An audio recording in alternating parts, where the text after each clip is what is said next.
All right. Check 1 2. Check 1 2. Everybody be cool. We haven't loaded up here yet. Am I connected? I guess I'm connected to the internet. Oh, I was going to turn the latency down, but clearly I didn't do it. Can anyone see me? Am I in the right spot? Because I'm waiting for the SunnySide. It says I'm streaming, but I'm not talking to you guys. So what am I doing? Well, we need a commercial. A commercial always helps. Are we all here? Am I here? Hold on.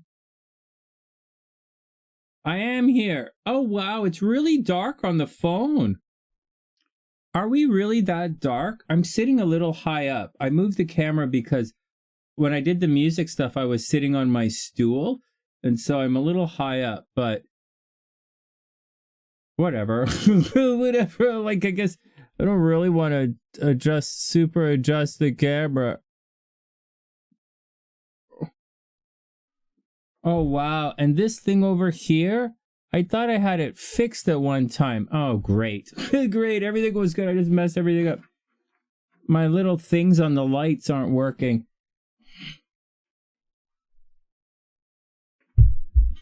Oh, wow. Okay, well, we're back. Let's have another look. Well, it's a little bit dark on the phone. I gotta say, the colors aren't as vibrant as they are on the computer. Wow, they look pretty good on the computer, actually. So, from the phone, it looks a little dark. Maybe it's that light is a shadow. I'm not sure how this works. Well, I don't know. The missus understands light. So she was telling me giving me some light pointers. But we do have a lighting kit, obviously, but I left it in storage in Chicago. So it's gone. So like it's gone. I won't be seeing that for a while. But maybe she'll bring it when she comes up. I don't know. Anyways, I'm a little high up on the screen, right? Oh my God. And that light thing. And the camera cuts off, right? When I go like this, the camera's cut off. I want to move the cameras back a little bit and move everything out, but there's only so much space in this room. It wasn't like in Vancouver when I had it to my side and I could just do whatever I wanted. This is against the wall here, which is okay. The only downside is I really fucked that up. So, anyways, I think the sound sounds pretty good. What do you guys think? We're still gonna hear this. Here's the problem. I put the computer on some towels, on a towel, and I put the mic on some towels, but it's still on my desk. And the problem is,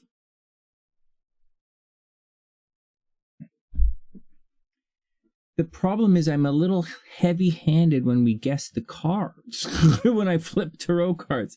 So there's quite a bit of... So first, when I shuffle right here, and I shuffle like this. I shuffle, and then I go like this. So, because like I kind of like, you know, it's how I shuffle. And so, because they're like, I don't have big hands, right? This is shuffling these cards always tricky for me. But it's right in front of the mic. Like, what the fuck, Sonny? Like, what are you doing? What are you doing? And so, today when I made the video, I tried to do a little bit of this, or I pre-shuffled. But nevertheless, we got to go through that. Okay, so there's that. I think I'm going to do a video for you guys tomorrow on how I adjusted the sound for this, because a bunch of you guys live stream, and I'll do a little video for you guys. What the fuck? You know, what the fuck? I'll show you guys the mic settings I used, and I'll show you what I used. Because, you know, I'm in a house, right? This room is not soundproof. You can hear an echo off the wall. And so, like, there's a furnace, right? There's a furnace, there's a washing machine and a dryer. There's, like, ambient noise. There's a hum of everything. I'm in the city. And so, well, I'm not in the downtown city, but, like, I'm in the city. And so, maybe I'll show you guys all the settings. So like if Ginger wants to get goofy with some OBS, or the apparently Eleni has like 60,000-70,000 subs. Oh my god, on TikTok. She's like a TikTok goddess. Oh, and she doesn't like, you know, she's like legit successful on TikTok. She's not like, you know, my TikTok, I'm just, you know, I wear lots of short shirts, lots of tight. No, no, I'm just joking. Okay, so let me get back to it. Let me focus again. So I'm a little off. We're just killing time for another 10 minutes, and then we're going to pick the cards. And then I want to look at a couple of astrological charts here. Because I want to, we're changing the show now, right? We're slowly turning it into, we're slowly turning the late night tarot. See, late night tarot is supposed to be a talk show, a psychic talk show, and I read your cards because I have to pay the rent, so you read your cards. But I think I'm going to bring back Astro Talk with Sonny, and I think when we do Astro Talk, I'll talk about astrological things with you guys. Although, I'm letting you guys know in advance, the software I'm using now isn't Final Cut Pro, so it takes a long time to edit and upload videos. So it's that whole download live thing, chop it up, and probably not going to happen right now. So it's a heads up on that. We'll see what's going on, and we'll see what's going on. Tomorrow's going to be the horoscope. So, hey, Aaron, I hope you're having a beautiful day. Tomorrow's going to be the horoscope, so I'm probably not going to be on tomorrow night. Oh, I'm not going to be on tomorrow night because I have a reading. So, like, I have a private reading tomorrow. But horoscopes on Thursday, so I won't be online. But I'll be back on Friday. We'll see how it plays out. We're trying, you know, astrologically, we're going through that. Okay, so wait, here we go. Yeah, Astro Talk is pretty cool. We'll do some Astro Talks.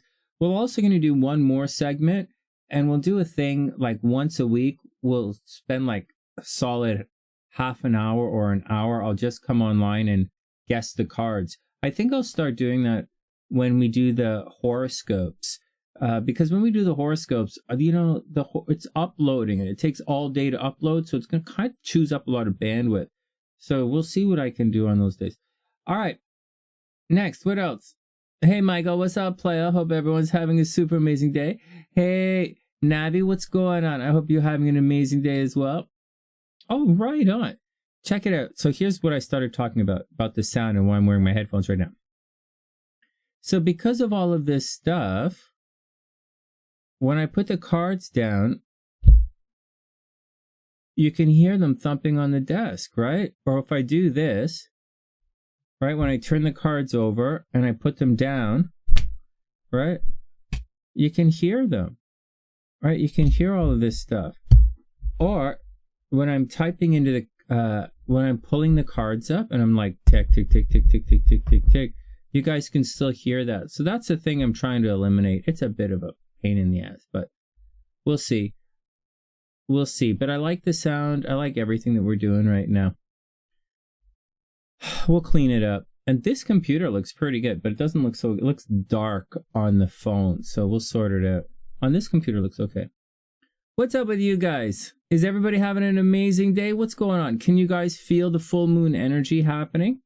Can you feel it? Has anyone learned any secrets? Huh? Okay, hold on. I'm going to read what's going on for you guys. Things are calmer today, more calm today. Right on. I'll have a look in a sec. What are you guys talking about? Aaron, TN's in the house. I put all of your pics in the description box, guys. Hey, Navi, what's up? Navi's here. Sue here is here. Aaron's here. Yeah, I'll do Astro Talk. I was supposed to do that right now, but I didn't change the thumbnail. So like I thought I didn't change. I was busy.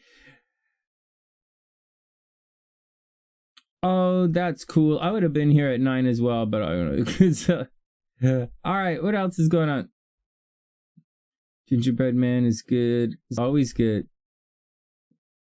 On Who Did It, Michael? Oh, right on. Thanks, man. That's really cool. I appreciate that. I'll do, I think I've sort of committed to that. You know, these little tarot readings. So I'm going to take my headphones off now. I think that sound is fine for us for now. Oh, maybe not. Maybe I'm getting a message that says my sound is actually fucked up. And so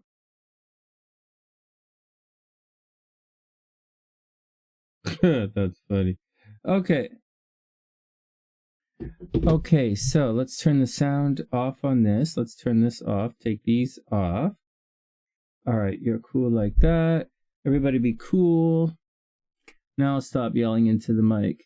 All right, guys, what's up? Oh, you guys like the you guys like the new emojis? Thanks.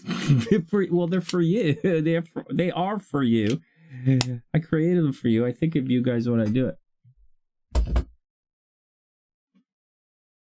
Yeah, the guys are really cute. I think I put a little Hanukkah thing in there as well. Hey, Gina, what's up? Let me add Gina to the list. Okay, here we go. Oh, let me have a look and see what's going on. So what's going on with you guys? Oh, so hey guys. So I hope you enjoyed those tarot readings for that, asking the questions about what's going on. I'm going to continue it. I mean, why not? It doesn't take that long and it's a lot of fun. Usually if I have their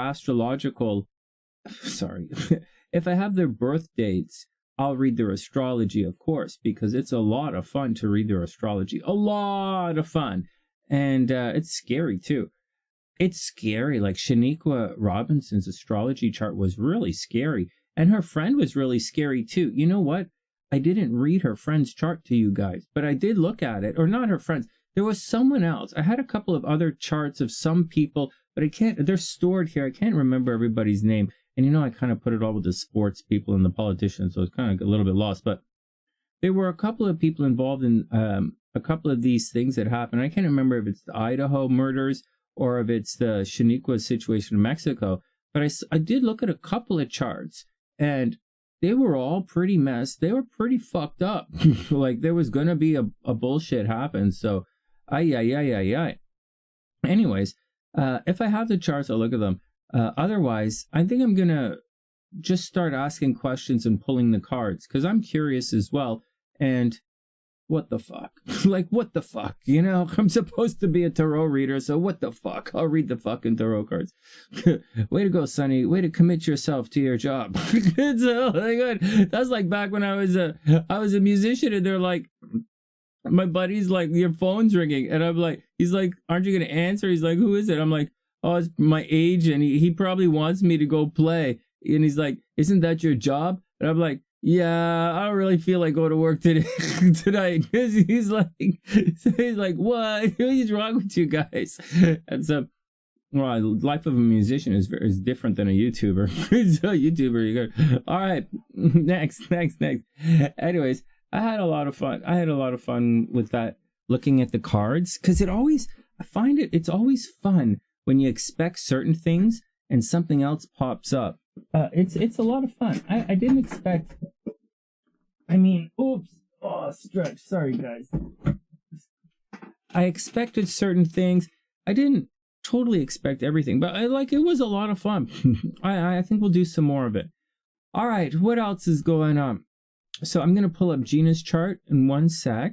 We're going to guess the cards, and then we're going to look at, and then we'll look at Gina's chart. We'll read Gina's chart, and then we're going to look at Alex Jones, and that's the deal. All right, here we go. Hey, Chaley, what's up? I hope you're having a super beautiful day. Ah, Sue, typos are all part of the action. Oh, you play bass? Right on, man. Hey, right on. The neighbors hate you this summer. So you see my neighbors always. Anyways, let's calm down. Okay, one sec. Now, I just want to check. Oh, poop. I took it off. Let me put it back up here. 1 second. I just have to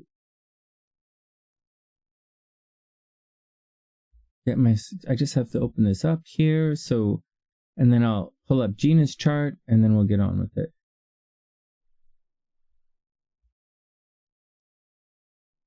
Actually, to be quite honest, I thought I already did this. I did, but like 2 hours ago, but I didn't. Okay, 1 sec.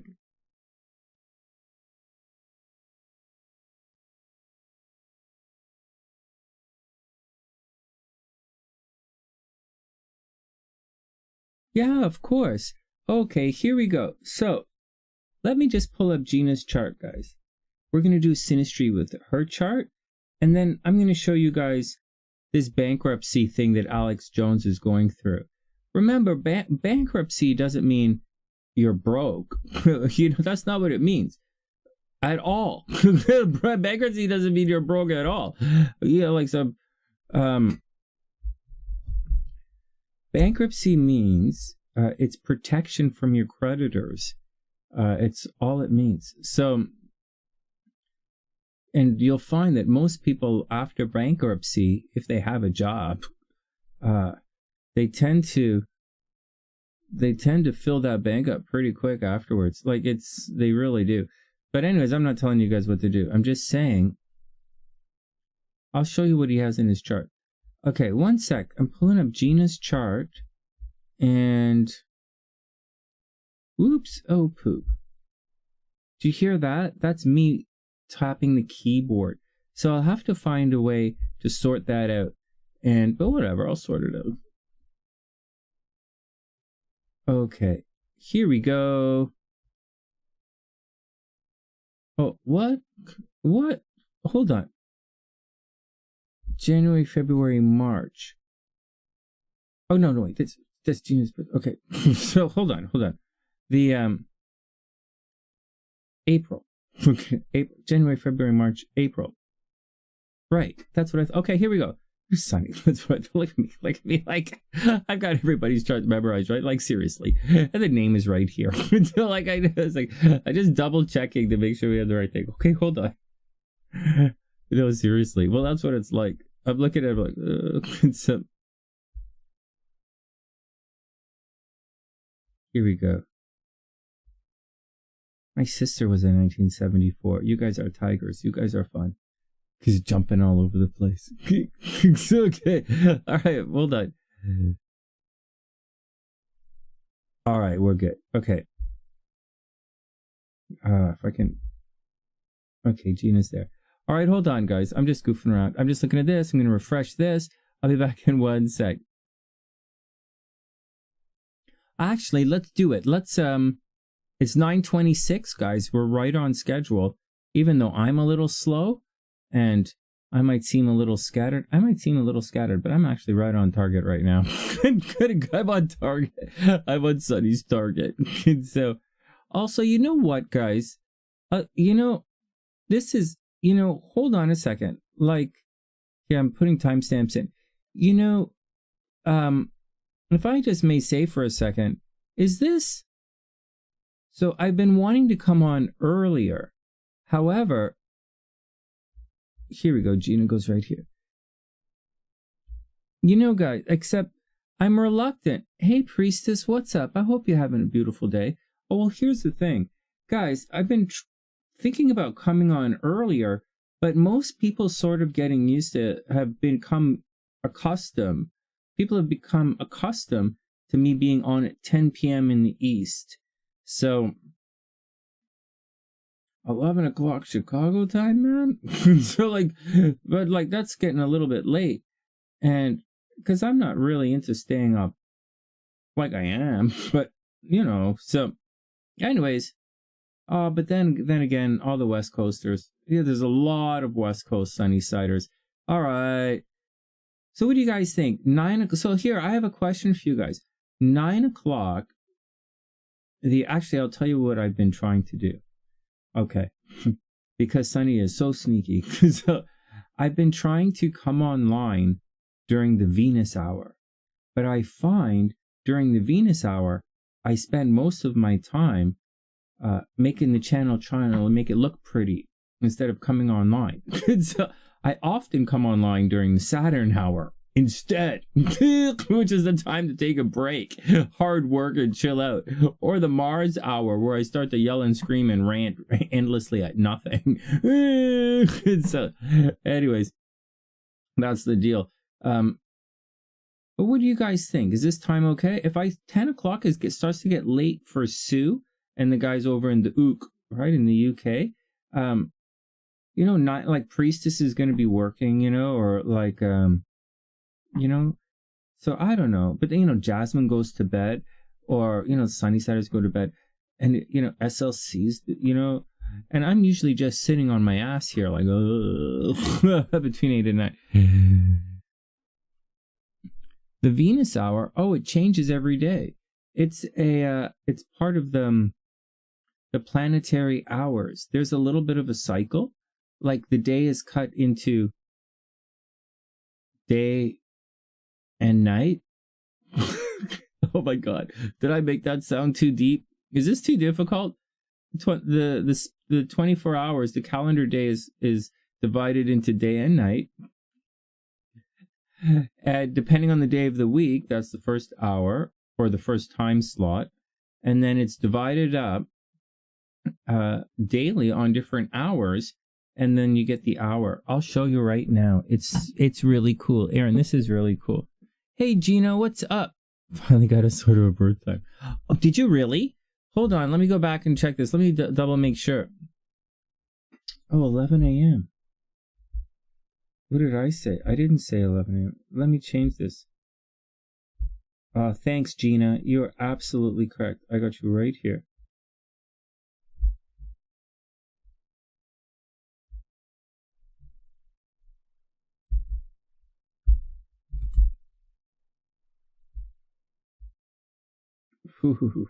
Ooh, this guy's chart is intense. Okay, so let me save it again.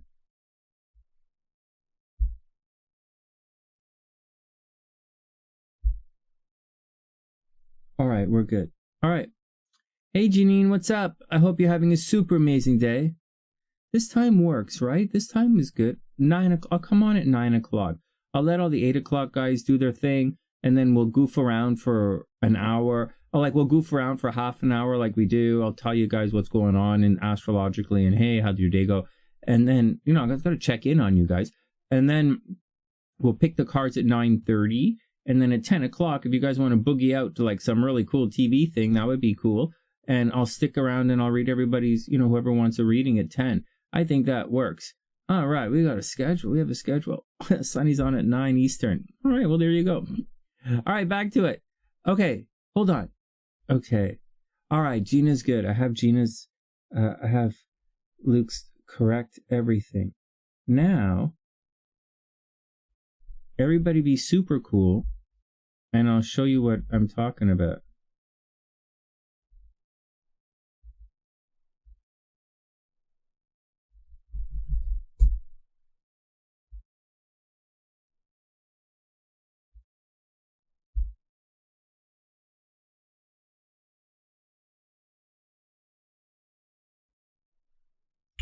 Give me a second. Oh, it loaded up. Okay, here we go. Everybody, hey Ginger, what's up? It's card picking time. It's card picking time, but I'm not on the screen. One sec.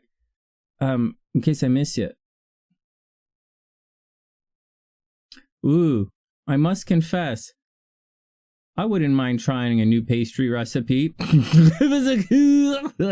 going through the thickening, the growing. I'm going through my. I used to be. Oh man. All this psychic. I gotta confess, you know, I'm not a medium anymore. I can't hear the spirits, nor can I wear those clothes. I'm not a medium anymore. Oh, that's too funny. That's okay. I cover it all up with my snowsuit anyways. It's not that big of a deal. It's not like anyone noticed, except that I was getting everything wrong. But that's okay. It's okay. It's okay. Here we go. Oh, that's the wrong page. Okay, sorry. Check it out. These are the planetary hours right here. So you're going to see daytime and nighttime. Okay, daytime. So sunrise today in Toronto, right? Toronto. I'm in Toronto right now. Today's the 6th. Today, the sun rose at 7:38 right there. Did you guys see that? 7:38. And the sun set at 16:42. Whatever the hell 16:42 is. That's like Raven wand. No, I don't know what the fuck it is. Like it's 4:30. Okay, it's like 4:40. All right, so the sun rose right? Sunrise was 7:38, so the day began at 7:38. Then the sun set at 16:41, and the evening began at 16:42. So there we go. Today is Tuesday, right? I think. And Tuesday is Mars, right? Lundi, Mardi, Mars Day. So today begins with Mars, and you'll see it's in order. Mars, Sun, Venus, Mercury, the Moon, Saturn, etc. And over here at nighttime, it's the same thing. Mars, Sun, Venus, Mercury, whatever, right? It continues along. And so that's the deal. That's the deal. And it's spliced up, you know, this and that, there you go. There you go. And then it repeats. So there you go. That's what the planetary hours look like. And right now we're in the sun hour. So this is the sun. Everybody should be looking pretty good. We're looking at each other. We're talking to each other. Hey, Sylvia, what's up? I hope you're having a super beautiful day. And hey, Gillespie. Hey, that's HellBeast. Yo, Beast, what are you doing? Playa, you incognito? Ooh, hidden in plain sight. Oh my God. All right, just keep it above the panty line. Okay, so all right, here we go. So there you go. So we're in the sun hour, right? This is the time when you focus on things, where your ego, you express your ego. You look at things like we're looking at something, right? Like we're looking at planetary hours. We're going to look at charts and check it out. And then we're going to be in the Venus hour after that. And we're going to cruise on through. Make sense? Does that make sense, everybody? Okay, well, whatever. It doesn't have to make sense. Hey, Beast, what's up, playa? I hope you're having a super amazing day. Check it out. Well, we're just explaining the planetary hours. But really, it's 9:35. It's time to guess the cards and really get down to work here. I've been kind of slacking ass. All right, here we go.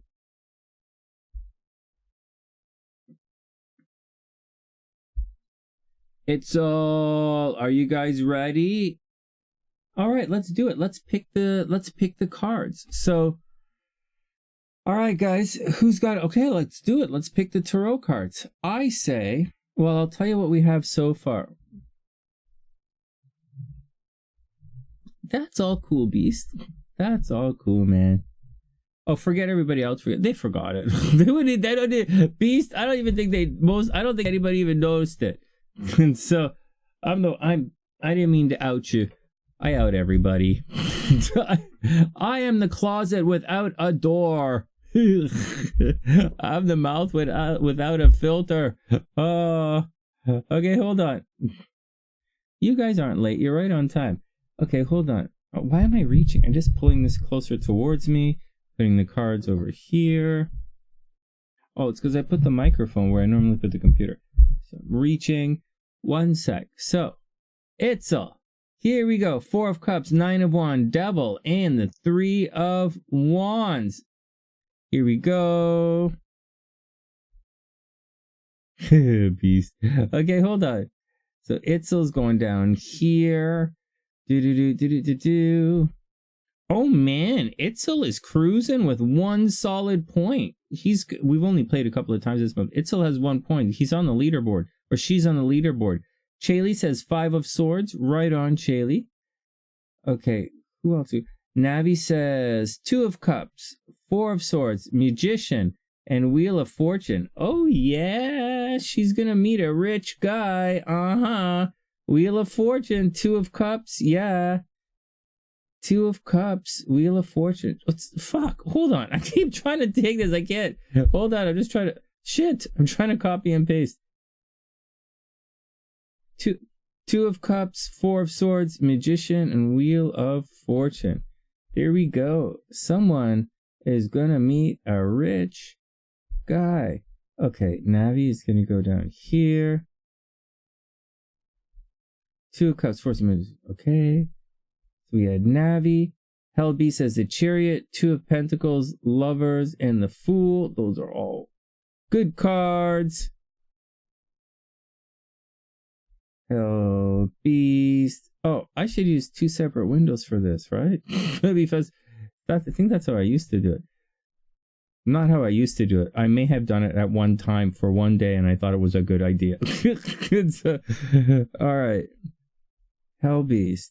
Chariot, 2 of Pentacles, Lovers reversed, and the Fool. Ooh, Something's happening to somebody. Okay, next.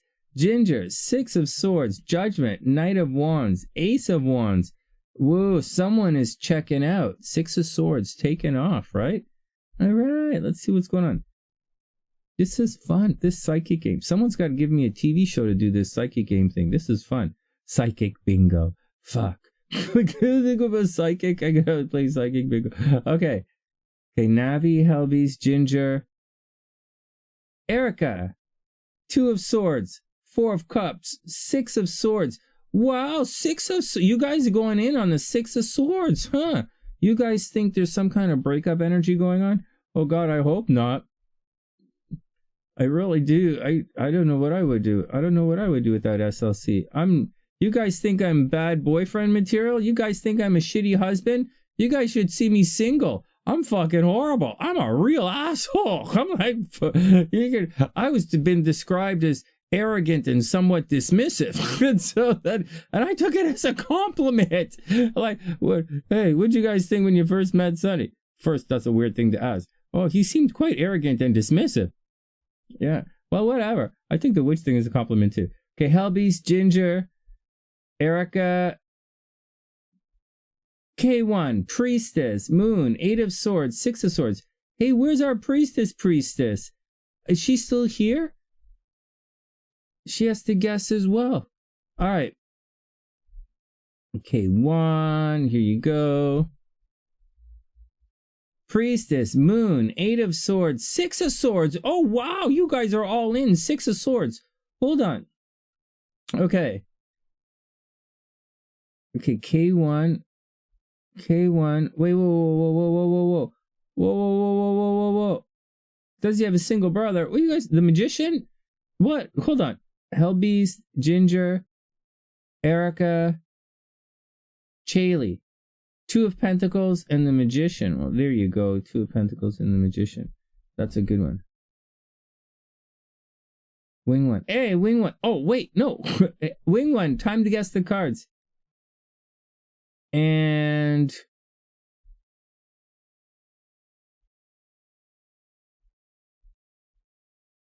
people misunderstand you when you're single. What, you only date interpreters? Could you imagine? Oh, wait, what did I just cut and paste? Oh, go, hold on. Because I got like... oh my God.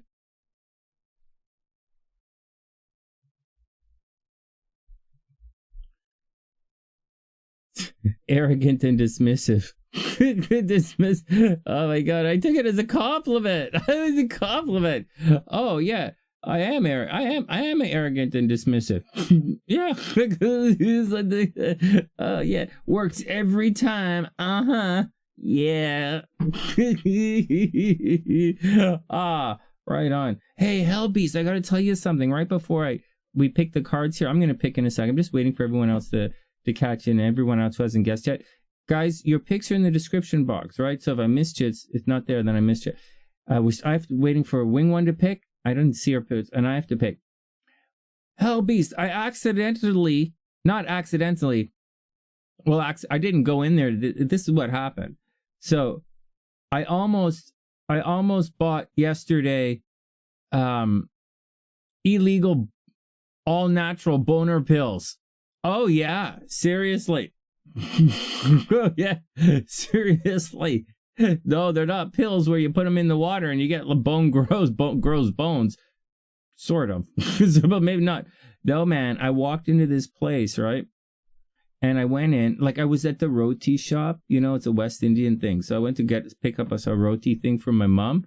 She usually eats like a saltfish and thing. But like we got the roti. And so anyways, and then I'm walking by and there's this supplement store there, right? And so like, I know, intriguing. I know. It's a thing. Apparently it's a thing. So I went in, right? And I'm like, I look around and I'm like, hey man, do you have the Tongkat Ali? Which is like, sort of like it's like a ginseng thing. And I was like, because like I wanted this Tongkat Ali, I started taking it. It helps me in my jogging in the morning. I like it. I like it. and the ashwagandha is making me tired. So I thought, I was doing it. I like it. But there are other reasons. There are reasons that other people buy it and use this supplement. And obviously, I wouldn't need any of that reason because my wife is in Chicago right now, and you can only reach out so far to touch someone, if you know what I'm saying. Anyways, okay, so I'm there, and the guy's like, okay, he brings it down, right? He reaches behind the counter and he gives it to me, and the thing, and it's like $77, right? And I'm like, that's a little expensive. So I was gonna pay like $20 for it. That's my limit. If it costs more than $20, I don't buy it. So, anything. And so I'm like, I said, no. So I walk in and I said, hey man, do you have the Tonka Ali? And he looks at me and he's like, Sonny. And I'm like, what? And he's like, of course.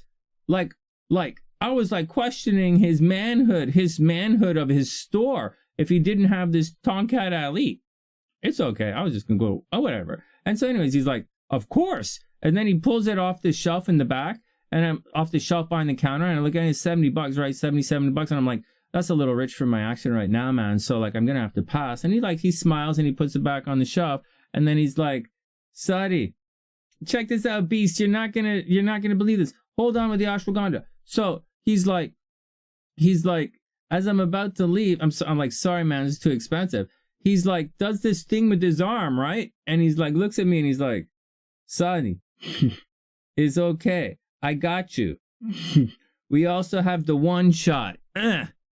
All natural. That's what he said. He said, we also have the one shot. All naturals. I know you like that. I don't know, man. What part of me looks natural? The bleach in the hair or the piercing in the face? Like, what the fuck? And so, anyways, so that's what happened, right? They were under the counter kind of things. So that's what happened, Beast. I was almost enticed. I was almost enticed. If I was enticeable, I could have, well, if I had $70, I was almost enticed to buy illegal but under the counter, all natural boner pills. Oh yeah. How's that for Christmas shopping? How's that for putting a little something under the Christmas tree? I'm just saying. I don't know if that ever happens to anyone else, but that's what happened to me. All right, next. You guys ready? Well, Beast, when I was not younger. Okay, so let me just say the ashwagandha thing. When I first started taking ashwagandha a couple of years ago, it didn't do anything for me. I didn't feel a thing, nothing. And then when I started taking it again a couple of months ago, and I really overloaded it, because like I take all the pills, pills and booze. I was a jazz musician, right? And so I was taking a lot of it, and I don't really notice it much. And then something happened.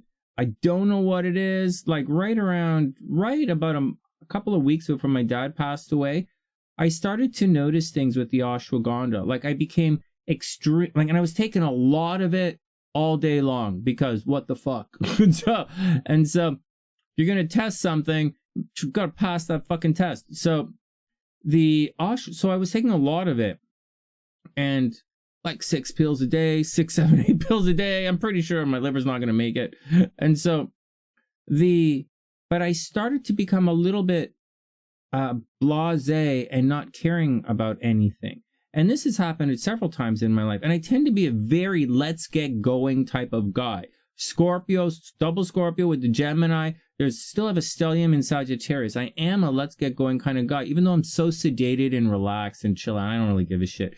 And so, but I do want to get things going, get things done. But when I was on the ashwagandha, when I way overloaded the ashwagandha, it might have been a combination of all the THC that was flowing through my body and stuff or something, but I became really lethargic. And even though I was running, I wasn't like putting in the effort. I was putting in the effort. I wasn't putting in the energy behind it. I was just going through the motions. I wasn't getting a lot of work done. And it felt like I didn't, and I just, putting in, and I was worried about my dad and stuff. So, but that's, in the past now. But then I found it really helps to sleep. but I don't have problems sleeping. But like, it really does help. If you have problems sleeping through the night, ashwagandha really helps. On the downside, my hair was clumping and falling out. Like, it really does make your hair clump and fall out. So that was a problem. So mixed feelings about it. I don't take it all the time, all day long anymore. And when I would come online, I would be really tired. Like, I couldn't make it through the horoscopes, or I'd be falling asleep talking to you guys, or like I'd be slurring my words or something. It was really interesting experience. So now I take ashwagandha after the show. And so I want to come on earlier, take the ashwagandha afterwards. And so because I still have a lot of cortisol running through my body, there's a lot of stress, I drink a lot of coffee still, and just doing the whole thing. So that's the deal. But in the morning, I want to take the Tonkat Ali. The deal was Tonkat Ali before I work out, and then ashwagandha after I run, and then I'm good for the day. But I was getting tired in the afternoon. That's my 2 cents on the ashwagandha. I'm not entirely sold on anything. I don't know. It didn't work for me before, but I am feeling it now. And the Tonkat Ali, I didn't think anything of it until I stopped. And when I'm back on the treadmill now, I really do feel it. Whereas in the Tonkat, I wasn't feeling it. So, but then again, I overload on supplements. All right, that's my 2 cents.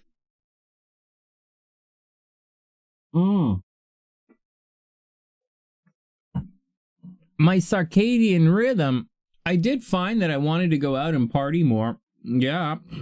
Oh, that's a different kind of rhythm. Just joking. Hey, Amnesia, what's up? I hope you're having a beautiful day. No, HellBeast, I don't really know. I spent a large portion of my life taking a lot of supplements that I didn't really feel anything. But at my age, in the last couple of months, I'm really starting to feel the supplements working. So I don't know what to say. But that's what I'm experiencing at this age, right? Different age, different what I'm eating, the way I'm working out, right? Stress levels. So it's fascinating. All right, come on, guys. Amnesia, time to guess the cards. Let me back it up. Well, yeah, if I'm taking ashwagandha, I don't need the one shot. Oh my God. I know that, SLC's not watching right now. If I talk like that on the show, she's going to be all over it. That's good. The police will come. So, hold on. Let me get the thing up. Let me double check. So who else do we have? Picking cards.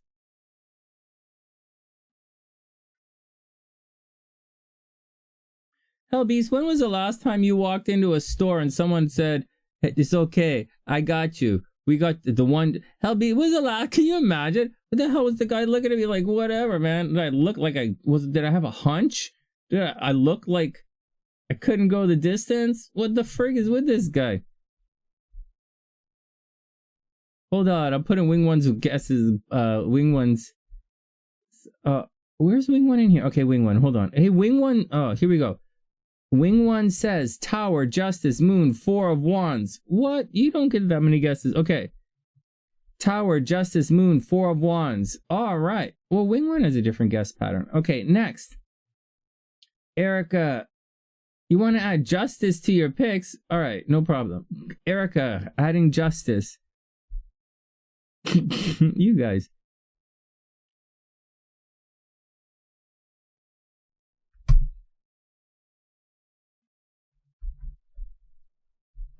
All right, Erica, Judgment, Justice. Who else? It's not freaky. I've been doing the horoscopes here for forever. I used to write. Anyways, that's not that word. Oh, compression socks. Oh my God, compression socks. I'm wearing them. I'm not wearing compression socks right now, but I'm wearing 2 pairs of socks. Look at my boots. Judgment? What? Judgment? Oh, hold on. Erica, hold on. Oh man, all this Pisces stuff. Judgment, Justice. You can pick both is good. No, TN, it was funny. It was hilarious. Amnesia. 3 of Wands, 6 of Cups.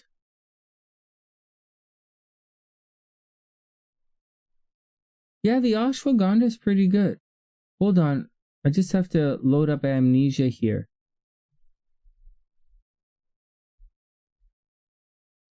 Is everybody good? I would put them. You can guess whatever you want, but we put it in the. It's for when I keep score.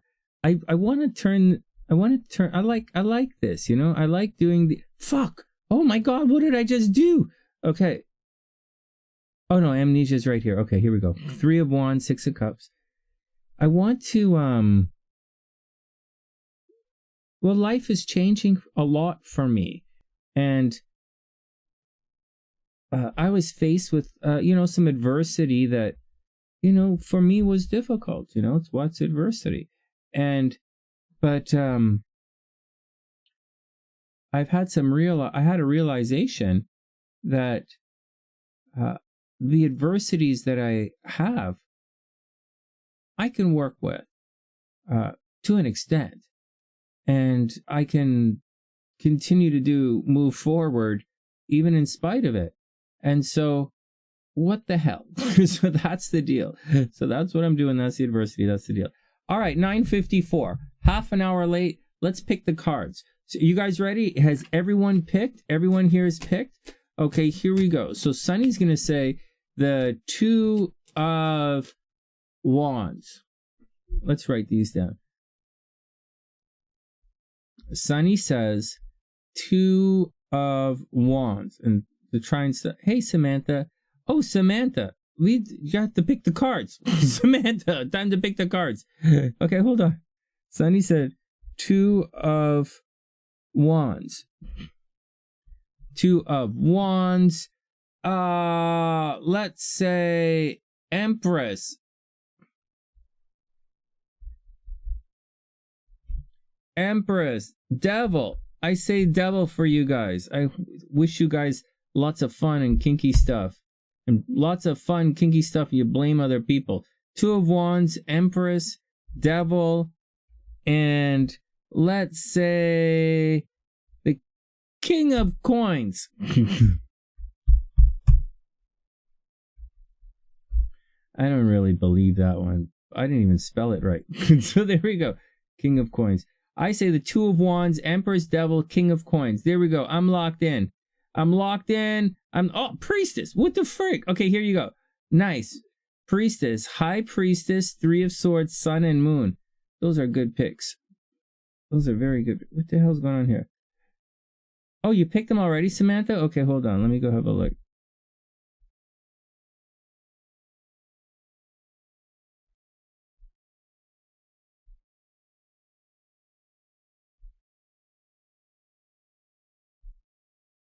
This is fun. We're getting a lot of subscribers. Not subscribers. We're getting a lot of members here. It's really neat. Okay. Here we go. So let me clean this.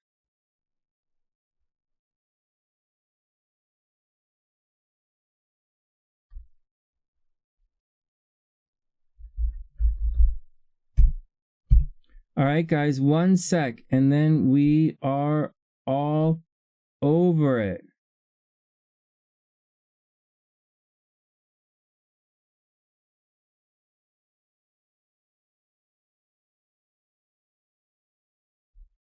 All right, Judgment, Hangman, 3 of Wands, 2 of Cups. Oh, you guys are all over the 2 of Cups as well. What? Okay, hold on.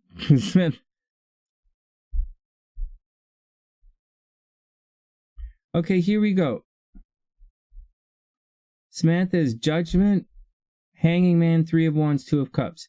All right, there we go. Everybody locked in? Everybody locked in? Oh, thanks, Sue. 2 of Wands, Empress, Devil, King of Coins. Well, I would hope the King of Coins, but I don't know about the King of Coins. All right, let's do it. So that's good. Samantha, we'll get to that in a sec.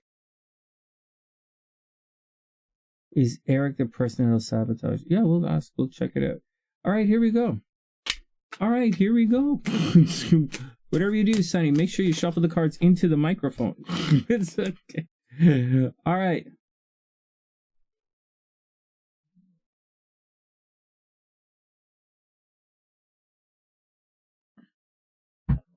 Oh, man. All right. Here we go. Here we go. Here we go. It's my book. My book is... Okay, we're ready to go. This is good to go.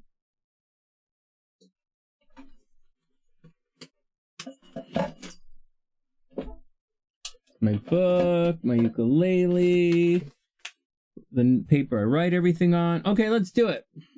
Here we go. Here we go. Check 1, 2. And first up, you guys ready? Boom! 7 of Cups. Whoa! Anybody say 7 of Cups? Huh. Indecision. I bet you guys were thinking about saying it, but you didn't. 7 of Cups. Here we go. Indecisiveness, right? It has all those cups, and you're not sure which cup to choose. It's the 7, right? Life stops with the 7s, right? You have all of these cups, but you're not sure which one to take. The 7 stops you. The answer is maybe. This card's also reversed, right? So you're more than likely really... the things got a little complicated. Okay.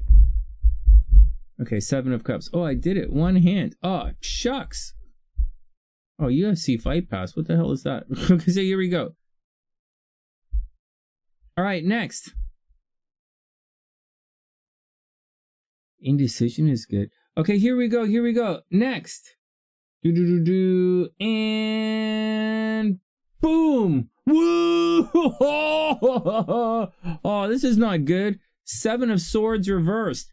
Oh, man. That doesn't mean someone's going to give you a little love tickle. That means someone's going to do something bad to you. Guys, 10 of Swords reversed. Look, painful endings, deep wounds, betrayal, loss. Like, this card is really bad. You know, it's reversed, so go back to the 9 of Swords, right? Trust your intuition. Oh, I did something with the screen here, so I might mess this up a little bit tonight. We'll see. It's just this one card at a time, the finger thing. All right. Here we go. 10 of Swords reversed, guys. So this looks like it's gonna be trouble. Looks like it's gonna be a crapola kind of week. Indecision is good, Beast. No, one step at a time. I think I got a message. What's up?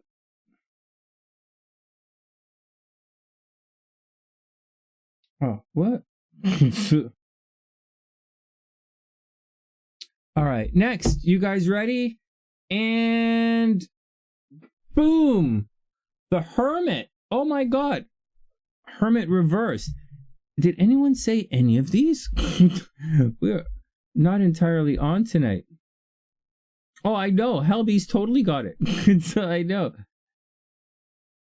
Didn't I write down? Okay, hold on. The Hermit. So the Hermit is all about figuring things out. Where the hell is the Hermit? The Hermit's all about figuring things out. There we go. But this card is reversed as well. So, you know, be careful. Isolation, right? Isolation. Not figuring things out. Bad decisions. Bad habits. You know, going down the wrong path. Here we go. There we go. Reversed. There we go.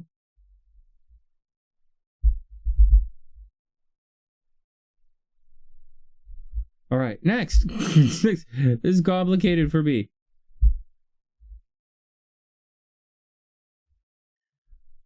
Is anybody getting any of these? Let me look through for a sec.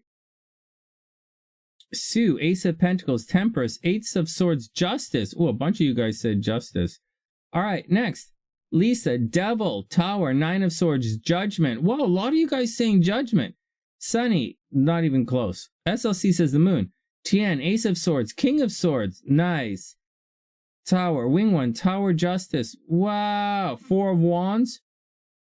KN, High Priestess, Moon, 8 of Swords, 6 of Swords, Ginger. 6 of Swords, Judgment. Yeah, nice. Ace of Wands. Erica, 2 of Swords, 4 of Cups. A lot of 6 of Swords. All right. Anyone else? Samantha, 3 of Wands, 2 of Cups. Navi, 2 of Cups, 4 of Swords. Amnesia, 3 of Wands, 6 of Cups. Itzel, 9 of Cups. Devil, 3 of Wands. 3 of Wands, all right. Beast. Chariot, 2 Lovers are Fool. Nice. Chaley, 2 Pence and the Magician. All right, here we go. Next. All right, we're cruising through. Here we go. Here we go. Next. Next. Ooh. All right, let's see what's going on. Next. Boom. Queen of Swords. Oh, shit. I didn't say Queen of Swords. Fuck. It's like I should have said Queen of Swords. No, man. Queen of Swords. The card's reversed as well. You gotta watch your words. Nurture yourself. Say nice things to yourself. Well, let's take care of your business, right? Queen of Swords. Taking care of your business. You might have some kind of,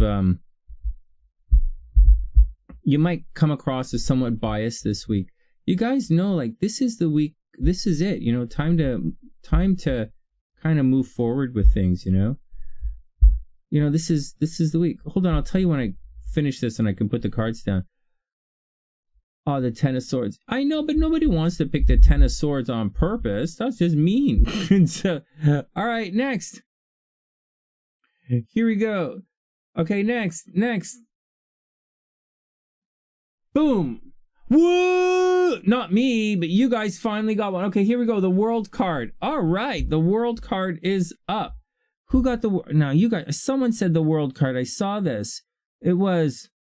Like, TN usually picks the World card. 1, 2, 3. All right, TN, the World card. Ding, ding, ding, ding. TN, the World card. Who else picked the World card? Nice job, TN. All right. What's the beginning of the month? World TN. Nice job, TN. Here you go. Oh, shit. Nice job with the timestamp, Sonny. Okay.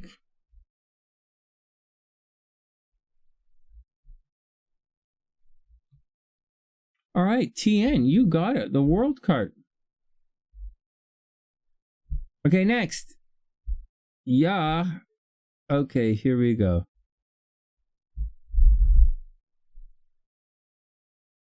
Sweet. The card of karma. Thanks, Sonny. Okay, now everybody cross your fingers because it's time for me to get one. Everybody knows it's time for Sonny to get a little bit arrogant and somewhat dismissive. And so I'm about to hold on. All right, Sue. Oh, sweet dreams, Sue. It's getting late. Okay, hold on.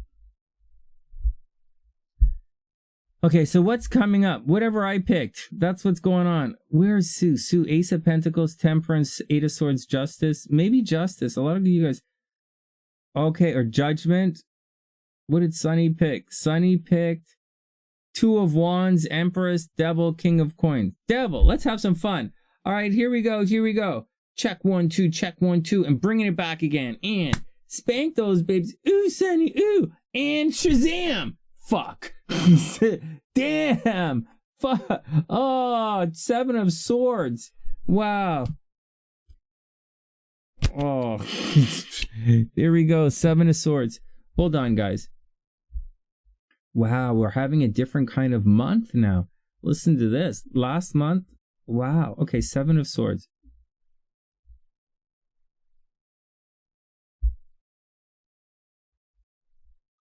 That's okay, Beast. Hold on. 7 of Swords. Check this out. Anyone say 7 of Swords is like someone's trying to steal shit from you in the middle of the night? Someone's saying bad things about you? Hold on. 7 of Swords. Oh, Sue said the Ace of Swords. Ooh, that was close. Lisa said 9 of Swords. Sonny said nothing. TN, Ace of Swords, King of Swords. Oh, Tien said the World. She's on the list. Tien gets a point for tonight. Tien's on the list. Wing 1. Not today. K1. 8 of Swords. 6 of Swords. Oh, 6 of Swords. A bunch of you guys said 6 of Swords. Ginger said 6 of Swords. Erica, 6 of Swords. Samantha, the well-hung man. Just joking. Navi, 4 of Swords. Amnesia, 6 of Cups. Itzel, 3 of Wands, HellBeast, Chariot. These are good picks. Chaley, 2 of Pentacles, Magician. Did I put Chaley a couple of times here? Okay, Chaley, Priestess, High Priestess, 3 of Swords, Sun and the Moon. Well, there we go. Well, TN is the winner for tonight, guys. All right, Gina is... we're going to look at Samantha's... read Samantha's cards. Because we're doing the cards right now. And then we're going to look at Gina's compatibility with the birth time. We're going to switch it around, right? I'll explain it as we come along. You demand a recount. Hold on a second. It was fixed. I don't know about fixed. I can definitely break this shit. Okay, hold on. Let me do it properly because I just dumped them on top. Okay, hold on. Oh, no, wait. I'm not finished. Okay, hold on. I have to, you guys know a little administration comes right now. Wow. So this month is not like last month. The heavyweights, you know, like Sue and Wing One and the real heavyweights, Lisa, they haven't guessed anything in a couple of days. Whoa. It's exciting. Oh, that's cool, Samantha. We're going to get to your reading in 1 sec. I'll shuffle a little more. Oh, K1, close. Okay, so here we go. So, I'll tell you guys what the score is. So today's the 6th. Horoscopes tomorrow, guys, right? Thursday horoscopes. So we have TN. It's TN, right? TN's who got it? Hey, Beast, you got it. Oh, thanks, Beast. I super appreciate it. Oh, Beast, this is a lot of fun. Oh, Beast, you would. Hey, Beast, I hope everything is okay, man. I'm not going to say anything to embarrass you tonight, but like, hope everything is okay. I'm in Toronto right now. You know, we moved, right? You know, we're by USC, right? Not USC, UIC. We live by UIC now, but like on the north side of the highway. And so because like it was getting pretty sketchy by the Printing Road District. All right, anyways, TN is up. So that means for December, so here we go. So for December, we have, oh, there you go, Wing One. That's, all right, here we go. Maybe I'll put HellBeast in brackets. Okay. Actually, the thing is, okay, HellBeast is in brackets. Here we go. Well, this is the official one. Here we go, guys. And you got picked near the end. What? Okay, here, hold on. So we have for the month so far, everybody has one. The guys with one we only have 1 point right now. We have Dr. P, Sonny, Jasmine. So here's everyone with 1 point. Dr. P, Sonny, Jasmine, L, Itzel, Ginger, and TN and HellBeast. That's everybody who has 1 point, and that's what the score is right now. The leaderboard, it's 1 point, and that's it. Dr. P, a lot of the except for Jazz, the Taurus, this is all Pisces energy this month. TN, I'm not sure. I thought you were Gemini, but a lot of Pisces energy doing well this month. Dr. P, you know, my Mars is in Pisces, Sonny, Jasmine, L, right? Itzel, Ginger, and TN. So it's pretty neat, you know. What's curious, I'm trying to, you know, find out what kind of transits, you know, might be sparking your intuition, because some of you guys were just unbelievable for the last little while. So transits, or if it's in your natal chart, this kind of thing. We'll have to see. I get streaky as well. I'm getting a little cold right now. And, you know, we'll see how it all plays out. so we'll see. Giving away secrets. What? What are you saying, Navi? Hold on a sec. Hold on. Navi says, you got picked near the end. No, HellBeast is cool. He's in here. Oh, that's cool, Wing One. Oh, well, we're learning the meanings of the cards. It's why we're using these cards right here. that and to so like, anyways, there we go. No, it's all cool. It's all cool. It's all cool. Very, very, very cool. Very cool.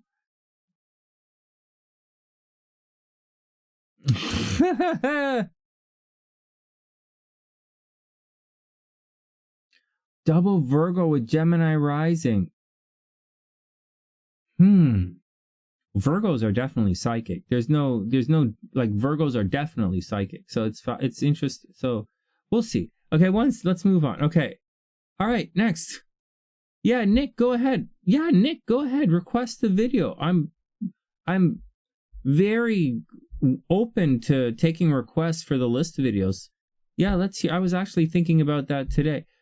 Go ahead, shoot it out. What should we do a top list of? Maybe I'll do it live with you guys. That's cool, Beast. Go Mercury. Actually, that's what I think as well. Go Mercury. The strongest signs. You got it. What do you mean by strongest? Like physically strong? Nick, is that what you mean, like physically strongest? Like Taurus kind of strong? Taurus, Taurus kind of strong. Aries kind of, buff like Achilles? Oh, Navi, I hope everything's okay. Okay. Beast. Okay, hold on. What am I doing? Samantha.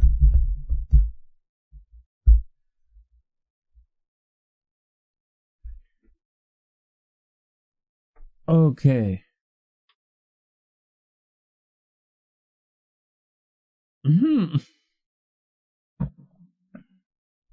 Okay, let's do it. Okay, let's do it. We have to take a break in a second, but first let's read Samantha's cards and then we'll take a break. Okay. That's a different computer.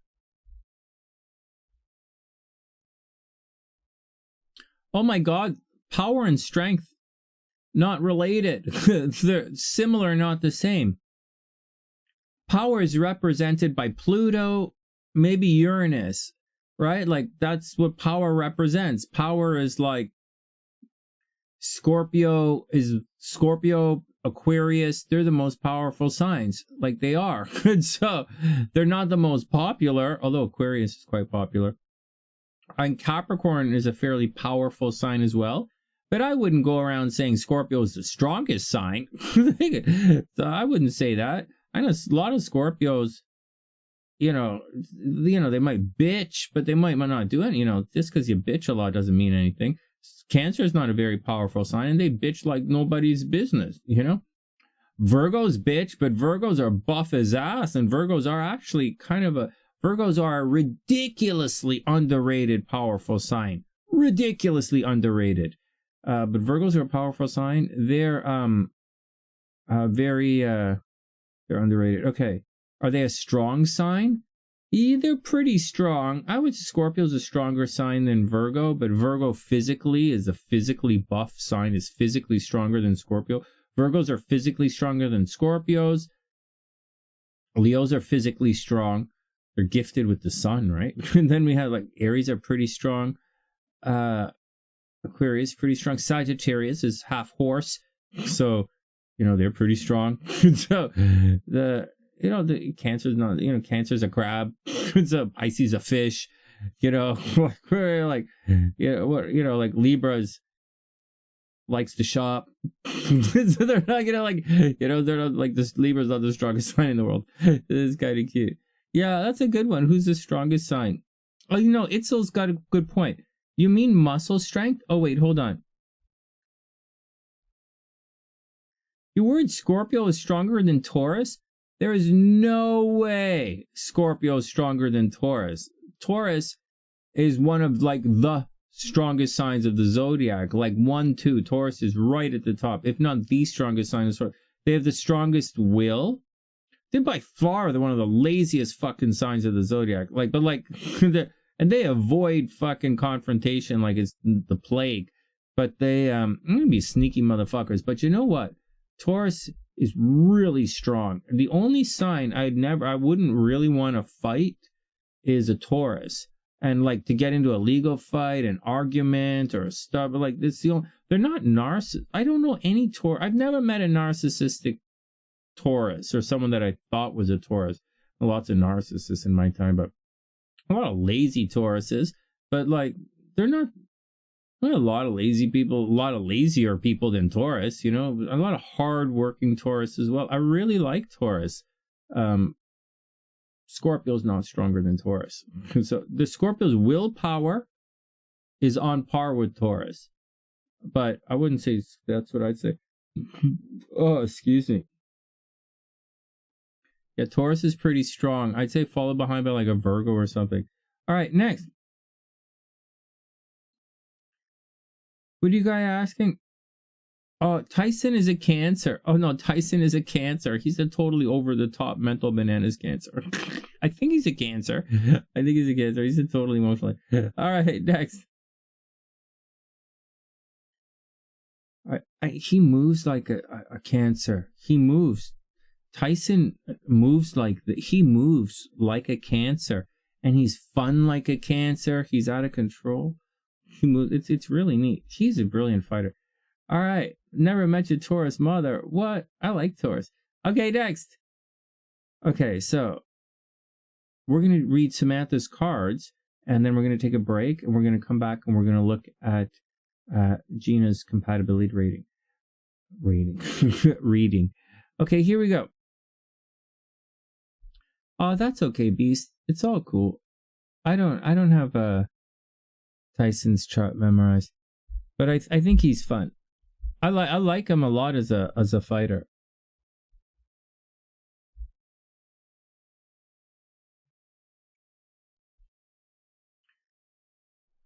Okay, here we go. Samantha's up. So Samantha, you wanted to know about this guy, right? Okay, everybody, let's get down to work. So Samantha wants to know about someone sabotaging the relationship in 2023. Is Eric the person that'll sabotage? Okay, so here's the question. So Samantha wants to know if Eric is the person that's going to sabotage. And that's what we're going to ask. However. Oh, thanks, Nick. That's really cool. Thanks. I appreciate that. Hey, so Samantha, we're going to ask if this guy is the guy doing it, but there's a warning here. When we look at it astrologically, if we see it astrologically, then if we say that guy's not doing it, it might come from somewhere else. Okay, this sabotage, although the cards are going to give you this answer, just be aware that if one guy gets ruled out, it might come from somewhere. Okay, you guys, okay, whatever, you guys.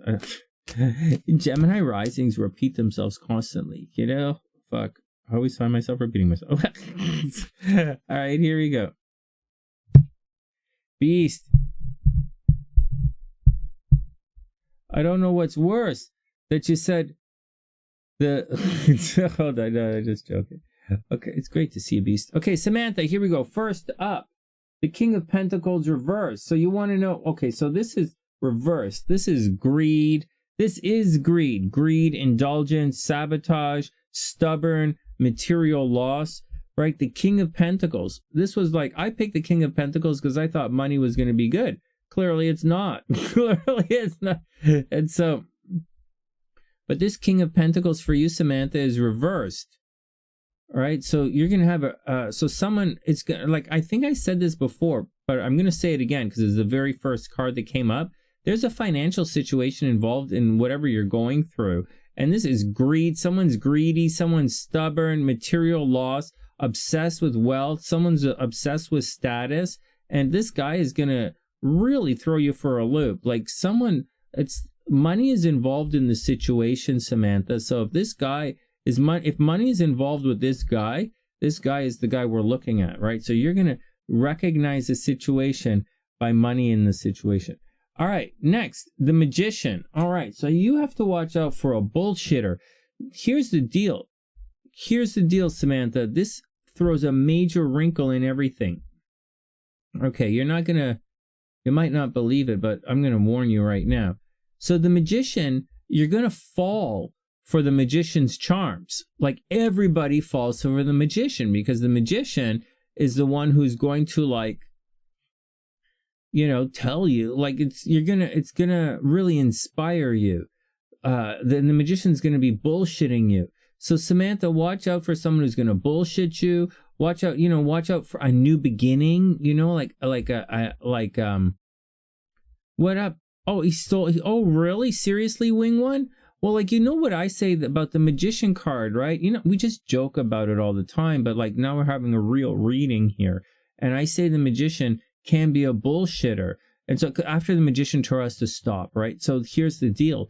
And so anyways, this card is right side up. So I think someone is going to come along and really fill Samantha with thoughts that, like, the guy's changed, right? The magician, I've changed, you know, oh, you can do all of this. He's going to tell her whatever she wants to hear. And there you go. But, you know, watch out, because money is a problem here. Then we have the Five of Wands reversed.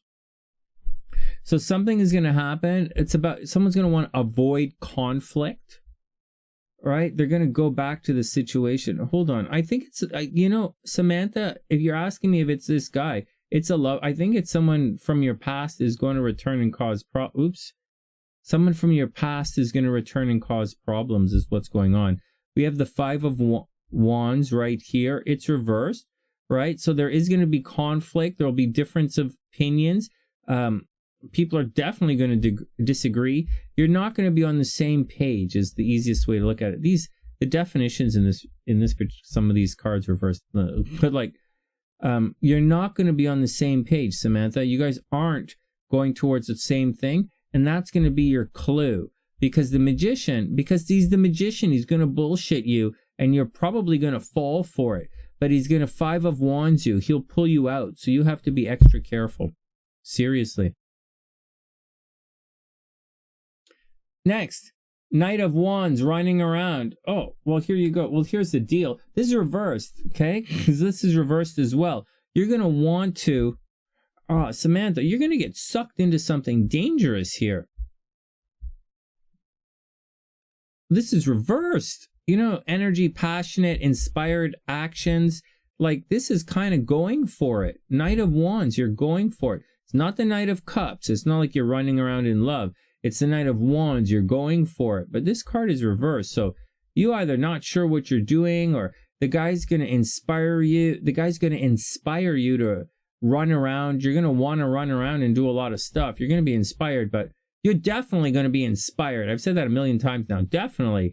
But like, then it's going to be some negative inspiration. Like the guy's freak. The guy's like fighting. The guy wants to fight you. This is fight. Like, this is like, he's probably, this is, you're asking about sabotage. This is, you know, Five of Wands, like, there's sabotage going on behind the scenes. The guy's not on the same page. He's sabotaging you. Knight of Wands reverse. He'll have you. You're going to find someone who's going to be like, oh, wow. And you're going to want to believe in this guy. But the Knight of Wands says he's going to lead you astray. You have to be careful. Coyote, what? What the? Okay. Next, Ace of Wands. Here we go. Yeah, like I said, here we go. Ace of Wands. So there is going to be some kind of new beginning. There's going to be some kind of inspiration. You know, Ace of Wands, where'd you go? So here you go, guys. Ace of Wands. You know, so Samantha, like I said, it's going to be a new situation. You might take the guy back. You know, you might be like, you know, it's the magician. You know, he might feed you enough bullshit. He might feed you enough bullshit that you'll actually take the guy back. Or like he'll feed you a sob story, or he'll feed you some kind of bullshit, and he might take you back. You'll probably run around, right? Like the Knight of Wands rushing around. But Ace of Wands, there's a new beginning here. And finally, Judgment. Here you go. So watch out. Watch out, because at the end, you have Judgment. I have a feeling there's going to be, you're going to have to watch out, Samantha. I get the feeling you guys are going to have a talk, right? Judgment having the talk. But I also have a feeling you, according to this reading, you might fall for his BS, right? He might come up with some kind of nonsense, and you'll be like, yeah, well, he says he's going to change, this kind of thing. But still, there's sabotage happening. And just keep in mind, I do think astrologically someone is coming for you, right? Like, I mean, your destiny is on the way. Like, you're going to meet somebody new. So just be careful. It's difficult to meet somebody new when you're shacked up with the old asshole. So, like, just be careful. But something is going to come along that's going to change the dynamic of your relationship. You guys are going to want to forgive each other. He's going to try and pull at your heartstrings, and then we'll have to see where it goes from there. But you guys are definitely going to have the talk. But yeah, someone is sabotaging you in the background, and I don't think this guy is. I don't know if that he's necessarily being honest with you entirely. That he'll necessarily be entirely honest with you. All right, next. Yeah, you got to stay strong. It's going to be tricky. Tricky. Can you guys hear it? You see, I'm touching the mouse pad to delete the cards, and I think this still pops up on the mic. I don't really want to get one of those arms, you know, that you attach to the desk and it swings like this, because I don't really want to, like, talk that. I can talk to you guys like this, and look like this, talk to you guys like this. It's all cool for me. I can, like, go like this, you know, mic here. I don't know, man. I don't know. Check 1, 2. But it is a lot of fun. Okay, hold on.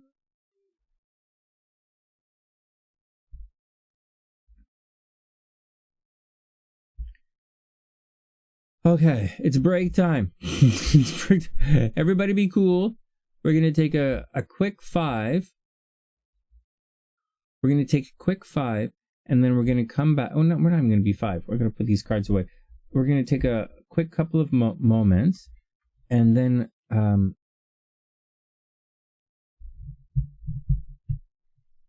going to look at Gina's chart.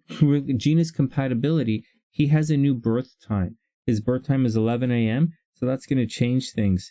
Actually, his chart is really intense. It is really, really intense. I don't have to live his life, so I can laugh at it, but, like, it's intense. It's not intense like the girl who got murdered intense. That's different. She had life interrupted. You know, things squaring the nodes will interrupt life. This guy, he doesn't have that. Okay, he's not good. But he does have, it's intense, you know, it's a seesaw kind of thing. Here, let me, there are a couple of, like, priestess, you know, her chart is similar to this, you know, kind of has a teeter-totter pattern. Gabrielle has a similar pattern in her chart.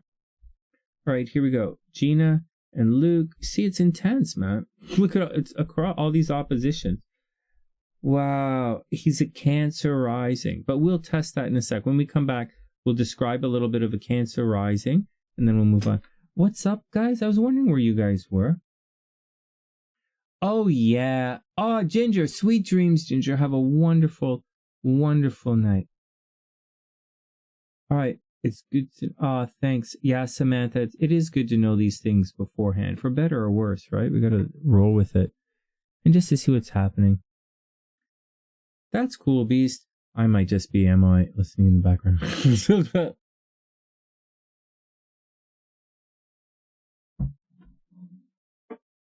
He's a Gemini. Remind me again. I'm going to have to think about it. Okay. All right, guys. BRB.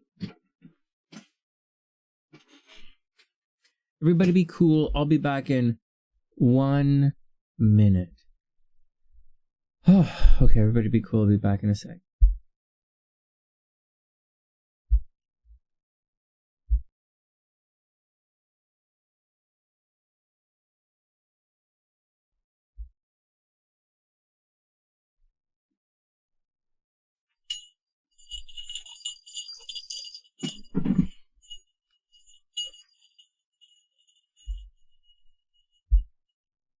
Oh, what the...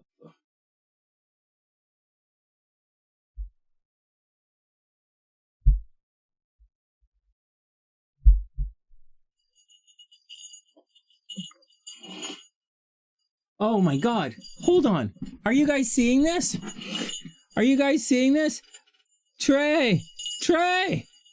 My Christmas tree is astral projecting from Chicago. Trey! Are you going to come up for Christmas? Are you coming up to Canada? You going to come to Canada and play some hockey, eh? Are you going to bring SLC and baby doggy up to Canada?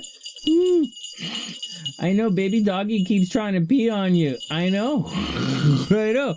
Oh, where's Robbie? Oh, Robbie's taking it easy. All right, here we go. My God, my tree is astral projecting. So this, all right. Oh, all right, guys, I'll be back in a sec.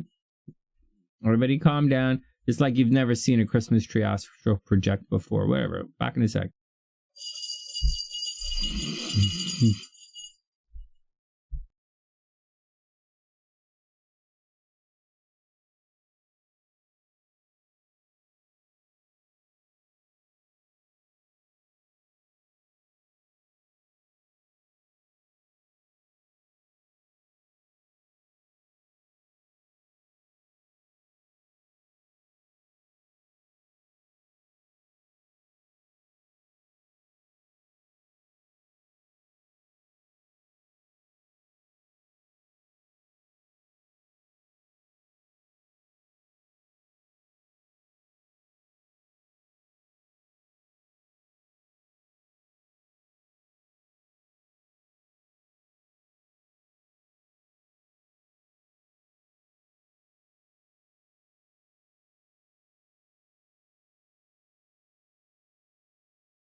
Check.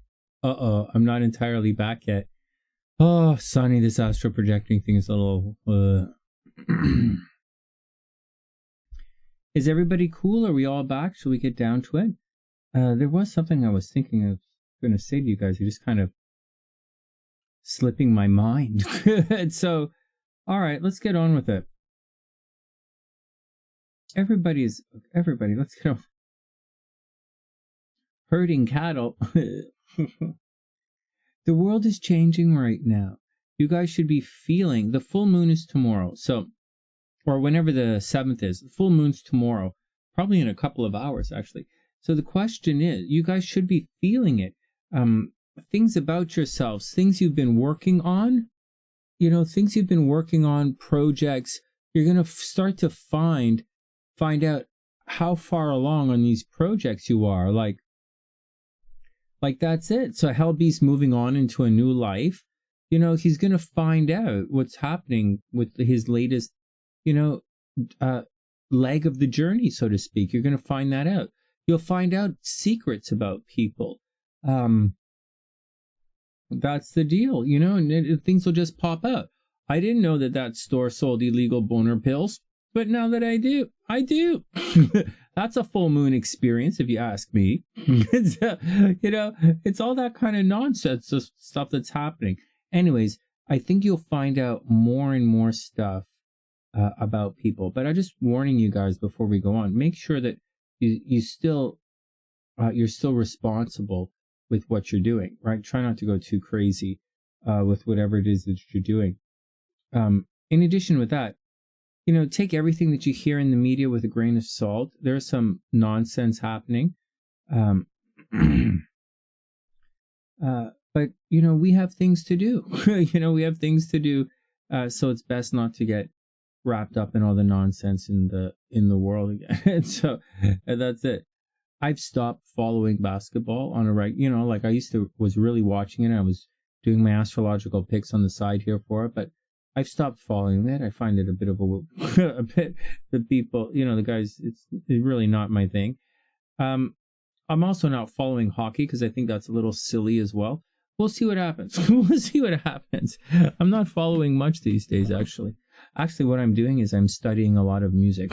So I'm studying a lot of this bebop guy named SunnySider, but neither here nor there. All right, let's get down to it. And I'm having a lot of fun making music videos again for music education videos. It's a lot of fun for me, so I'm excited about it. Am I gonna record any like music or go on tour? Maybe not next. We're not going on tour next summer at all, but maybe the summer after that we might. All right, next, and by we I mean me and SLC. So, all right, here we go.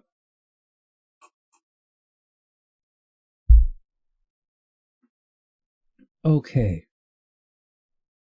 so let's do it. Timestamp,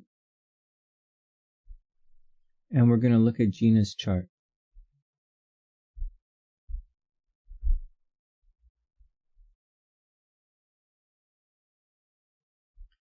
All right, here we go. So let's just look at Luke's chart first with the new birth time. And his new birth time is around 11 a.m. So I have Luke's birthday at April 10th, 1968 at 11 a.m. And here we go. And so let's take a picture. Wow, look at this chart. Okay, this is it, right? Okay. 11 a.m. Manchester. We could always do it again. But look at this. Look at this chart. Holy goodness here. So, okay, so this looks really big, right? It looks big, but it's not really, like, it's big. It's big. It's big, right? You can clearly see that these houses are small, but it's not as big as it looks. It needs space to fit in all the glyphs, right? So although it comes all the way out here, it really is right here. So don't go too crazy about it. So meaning, this is his 10th house, and his 10th house is stacked. And so that would indicate someone, okay, no, there's this opposition, right? There's a lot down here as well, okay? So everything with a grain of salt. But normally, when the 10th house is stacked, this is someone who wants to get out into the world all the time. Hey, Aaron, what's up, playa? I hope you're having a super amazing day. Okay, hold on a sec. Someone's calling. One sec.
All right, I'm back. I got a little worried. Mama Sunshine was calling. There was a thing.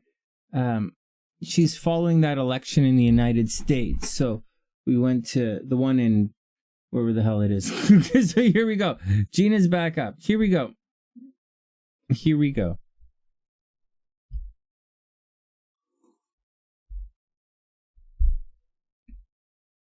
Oh, yeah, really? Yeah. Oh, yeah. His Mars is in Taurus. He like plays for keeps. He plays for keeps. It's a cool chart. Okay, let's get down to it. So, okay, here we go. So, once again, birthday. So, Luke's birthday is April 10th, 1968 at 11 a.m. And so, that's the deal. Now, this changes things around in the chart. This puts a big stellium right here in the 10th house. Now, a stellium in the 10th house, but the Mars is kind of technically in the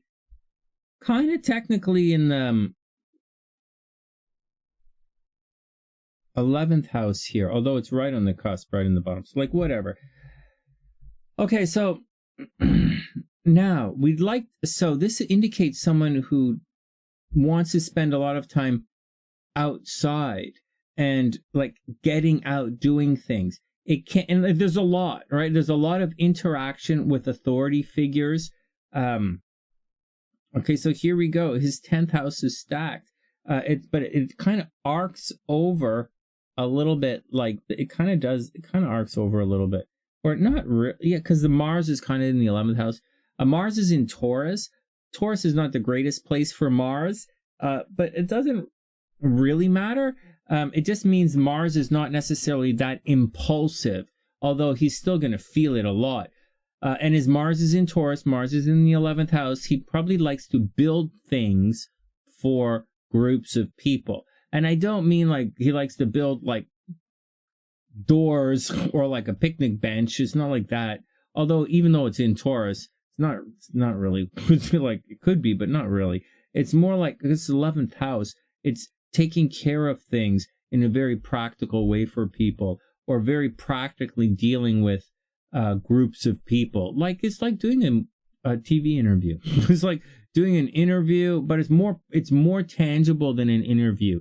More like writing a press release or handling some legal stuff for people. Anyways, he should be very successful, like really successful. It's in the 11th house. No way. Seriously, Gina? No way. No way. So, no way. All right, well, there you go. There you go. So, he should be... Okay, so, and let's not harp... I was going to harp on that, but let's harp on this, because this is a lot. So, a lot of his energy is very public. Possibly may have wanted to run away from home at some time. Maybe he puts a lot of energy into groups of people. Probably, like this chart, this energy here says someone who's very social, someone who goes out a lot. This is the chart of someone who could be a very, very, very successful politician. And this person could be very famous or infamous. Okay, famous or infamous, because Saturn's at the top of the chart. So what's happening here is it's someone who, when he goes out into the world, he attracts a lot of attention. And that's it. He could attract a lot of favor from parliament, government, same thing, authority figures, and he finds favor in the world. But at the same time, okay, even though he goes out, he thinks about his popularity, he's very competitive about it, he's a competitive lover. People talk about him behind his back. He's always blamed for things. He's probably very, very, very aggressive. Might have a scar on his forehead or something, but like very aggressive. He does put himself first, right? And by himself, I don't mean he's selfish. I mean, he puts his ideas and his ambitions forward. He puts them forward working with groups of people here in a very public way. And very good things happen to him when he's out in the public world. Unfortunately, there is a wound here. Oh, wow, we talked about this before. He had a wound in love, right? His Chiron is on top of his Venus. There's some kind of problem that he had in his love life, which caused a little pain at some time. Okay, well, that also could cause pain financially as well. Pain, a little pain in romance, a little pain in love. Hey, Annie, I hope you're having a super amazing day. Aw, thanks. I put on a little weight. I'm jogging a lot, you know, balance, trying to keep it normal, thanks, I appreciate it. I'm a little stressed out, but I'm taking it easy.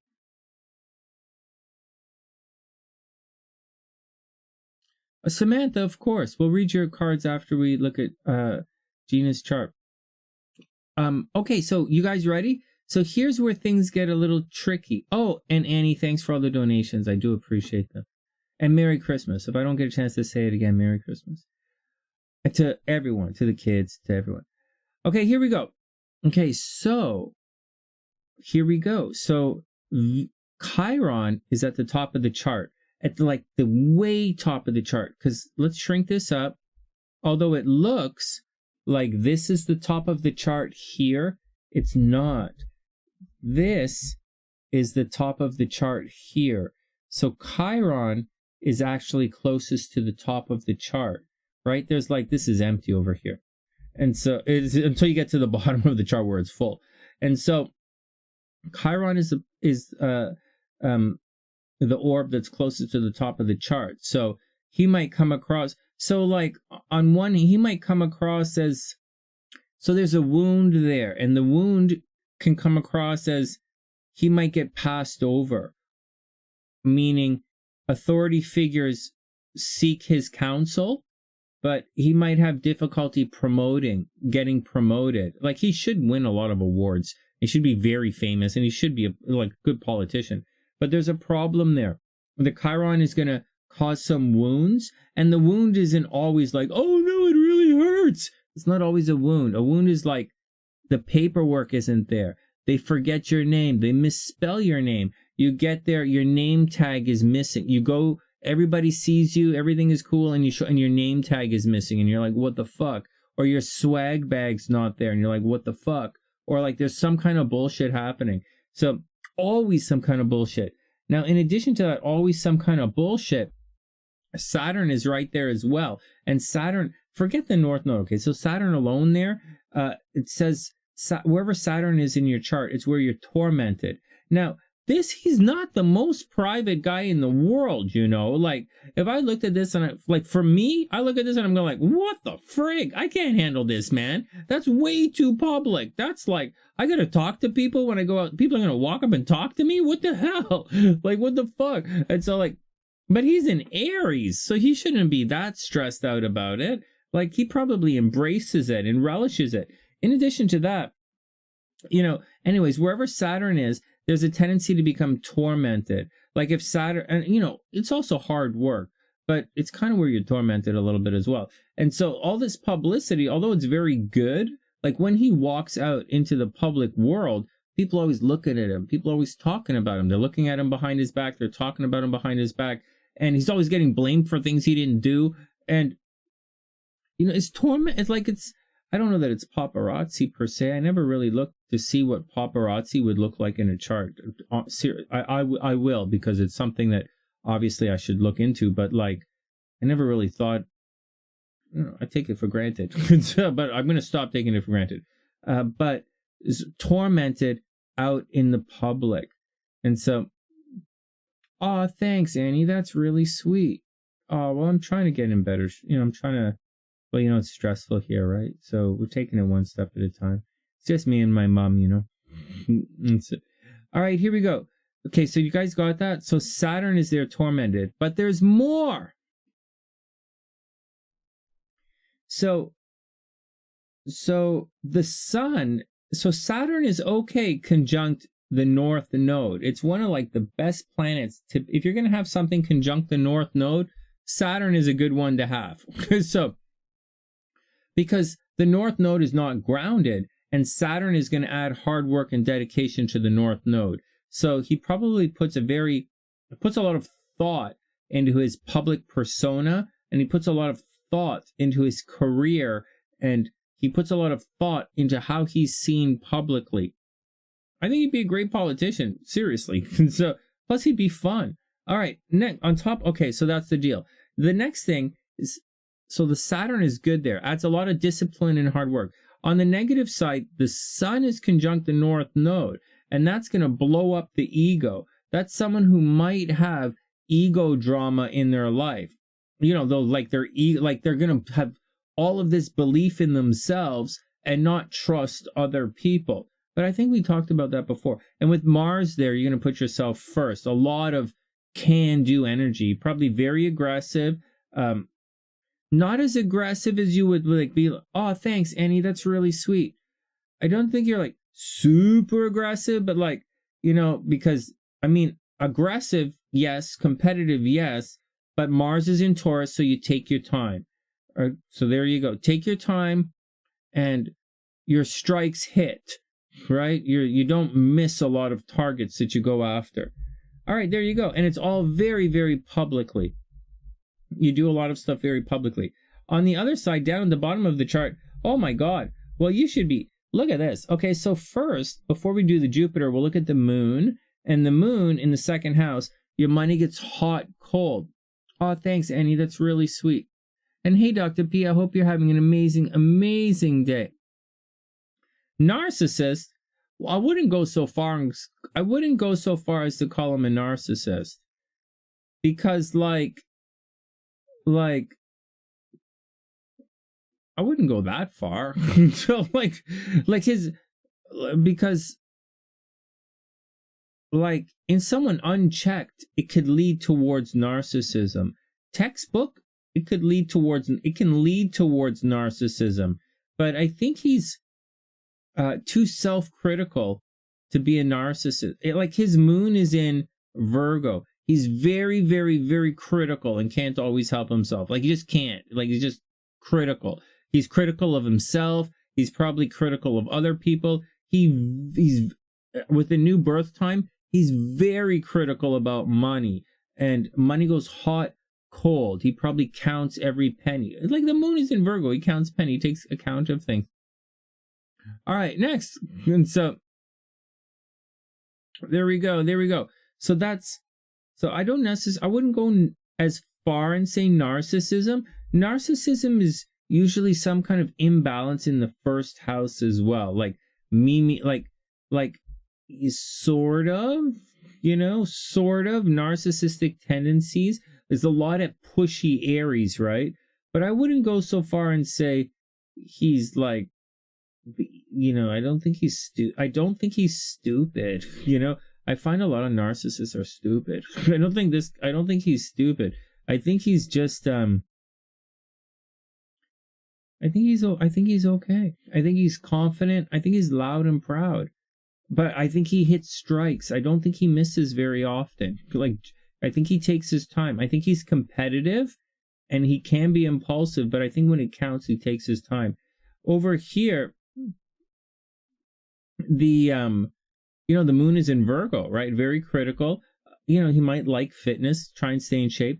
Jupiter is retrograde Jupiter is retrograde over here. So this is in the communication sector. And so if it wasn't retrograde, he'd be a master communicator. He'd have a bunch of websites. He'd be really popular on social media. But it's retrograde. So maybe something with his speech is often off, or something with his communication is off at times. Maybe he always has car problems, right? Or maybe he always has computer problems, or he's always forgetting his cell phone or something. But he likes to stay in contact. He's a communicator. So that's, and he's very good at communicating, and he's probably very popular. What else does he need to know? Problems at home, right? The South Node moves into the 4th house, so he would have had problems at home, maybe always arguing with his mom, or maybe he left home at an early age. Maybe maybe he ran away from home. That's a possibility. And finally, he's probably quite dreamy and romantic. Like, his Neptune is in the 5th house. He's probably super romantic. You know what, guys? We're going to look at the InfoWars guy. And, he has a retrograde Venus. And so if you have these retrograde planets in your chart, something is a little screwy with it. Like, sometimes it's going to be really good. Sometimes it's going to be really bad. like that InfoWars guy, Alex Jones, you know, he's filing for protection from his creditors, but like, it's he made a lot of money, but he's also losing a lot of money. So similar things are going on with this chart. All down, like this is all retrograde down here, right? This is retrograde, retrograde, retrograde. Like it's all retrograde. And so something on his internal world, like close to home, he's always going to have problems close to home. He's going to try, but he's always going to have communication problems, sometimes really good, sometimes very negative. He's probably spent a lot of time moving around as a kid. He's always going to have problems at home, unusual kind of home environment, which is okay, you know, and an unusual kind of home environment, like unusual, right? Like it's not your typical kind of thing. You know, hot, cold with his brothers, and then, you know, he's a pretty romantic guy. He's a pretty romantic guy, but he may have problems with his kids, right? Like his kids might be taken away from him at some time. All right, let's go see what's going on with compatibility. And so Luke is on the inside now. Don't you guys get all perverted. Hold on. Luke is on the inside because it's his ascendant. And on the outside, we have Gina.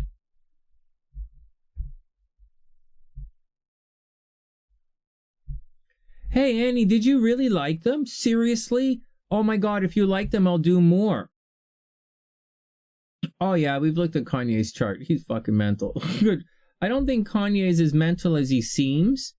I think I'm going to just say something off the top of my head that might be off color here. I think Kanye,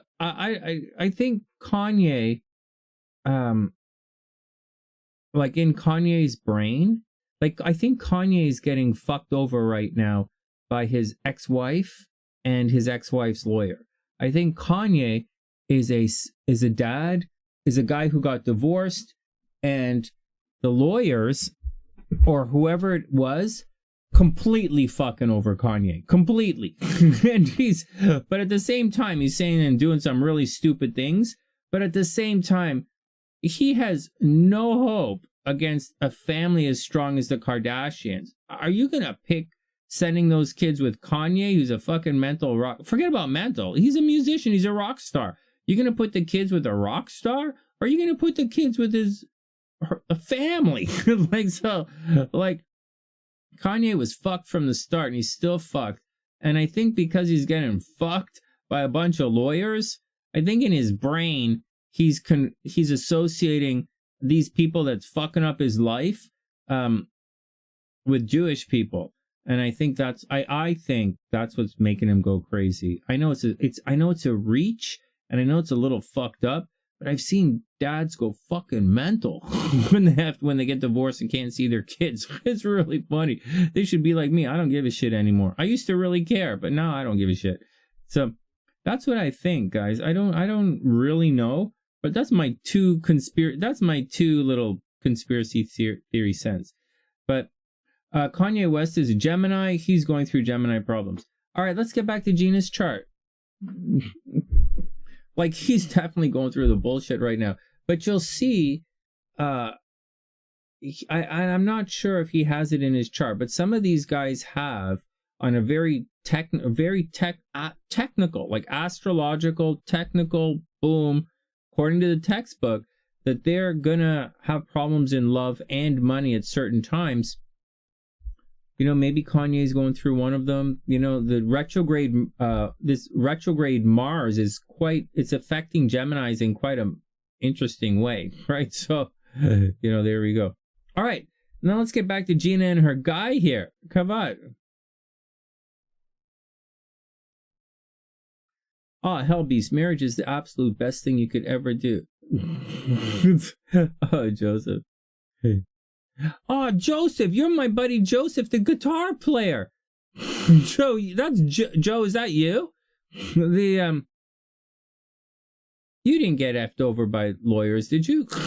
So, like, I thought your wife was nice.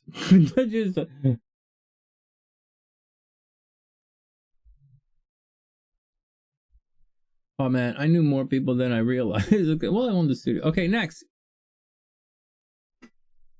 Okay, enough. Everybody calm down. Everybody calm down. Everybody calm down. I apologize, Joseph. I knew a guy in Vancouver. His name was Joseph, and he was a really good guitar player, and his wife was really nice. And they ended up getting divorced, I think. But I think it was the best thing for both of them. Oh, the problems in the relationships. Oh, very cool. No, Beast, I know you're not married. Plus, you have all that Aquarius energy in you. So I'm not gonna tell you what, because we're gonna do Gina's chart. Get back here in a sec. But I can't really relate to the Aquarius energy. So I wouldn't give my 2 cents to advise it. Like I might, but I wouldn't. But like I'm a nester. Like I'm reclusive. I am reclusive. Like I am. It's not an act. I am aloof. I am a bit of an asshole. I really do love my super hot wife. And she really is the best thing. I really, whatever. And so like, I do like hanging out with her and walking the dog. And when I travel, I really do like to travel for work. I don't travel for pleasure very well. So I wouldn't, I really am like this. And there you go. So anyways, everybody's a little bit different, You can't even afford to sit in a jury. What? Hold on, let's get back to Gina's chart. Okay, so here we go. So we put Luke on the inside this time. So the chart is set up, right? The angles of the chart are set up for Luke now. So this is Luke's ascendant, right, at 11 a.m. And this way we're going to see how Gina affects Luke. Here we go. So Luke still has, and you see how the chart lines up like it's, when we reconfigure it like this, it's not reconfigured, it's just redrawn. You can see what's going on, how his 10th house, it's not as big as it looks, but it has a lot of action in the 10th house. Holy crap! So, I'm going to tell you something right off the top. This guy, he is going to absolutely, without any question, super duper fall in love with Gina. Like, without any question. Holy goodness. Gina, this guy's, like, did I not freak out about this before? His Venus is conjunct your sun. But then again, his Chiron is right there too. Like I said, the guy's... So, there's a lot of healing energy with you guys. Like, there's going to be something about him, or something about you, like your ego, Gina, is going to highlight this wound that he has, and it's going to happen very publicly. But you're also going to, so your sun, you're going to highlight, just by being you're going to highlight his loving nature, right? So you're going to draw out this very loving nature. So when you guys go outside, he's a tricky one. You need to talk to SLC. How the hell did you marry Sonny? He doesn't even go to, he won't even go to the show if he's getting paid to play. They pick me up and I don't go. So like, he's like, he's in the backyard line. Okay, so anyways, so you are going to highlight his loving nature and his rapport. So you're going to bring out a lot of love for him, and you're going to do it very publicly. You guys should be very, very popular because of him, because of you. He's going to want to go out. Now, here's the crazy thing. He wants to go out anyways. He's going out anyways because he has a stellium in the 10th house. But this is highly compatible because your energy is going to naturally draw out. So you guys outside together, you guys will be going outside together. You should be very popular. Together, you guys are going to attract a lot of attention. On the negative side, you're also going to highlight his Chiron, which is kind of a wound. So, you know, he's competitive, right? That's all Aries energy.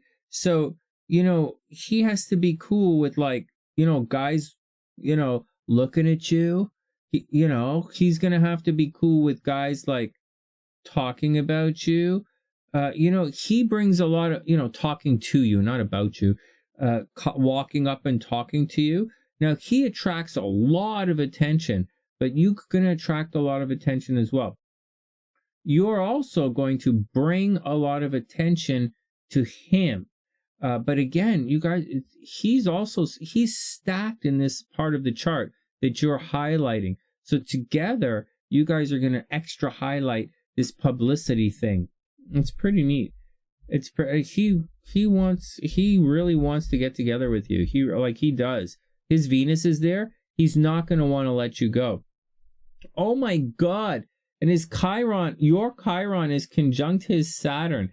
Yeah. Well, you know, I don't see this as a bad thing. I'm like, opposite is a bad thing. Square is a really negative thing. Like, it's not hateful or anything, but this is going to put a lot of hard work in there. Like, you have these Chiron conjunctions.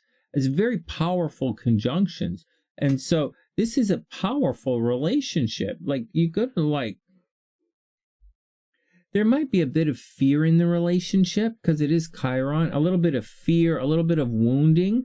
When you go out into the world, you're going to trigger.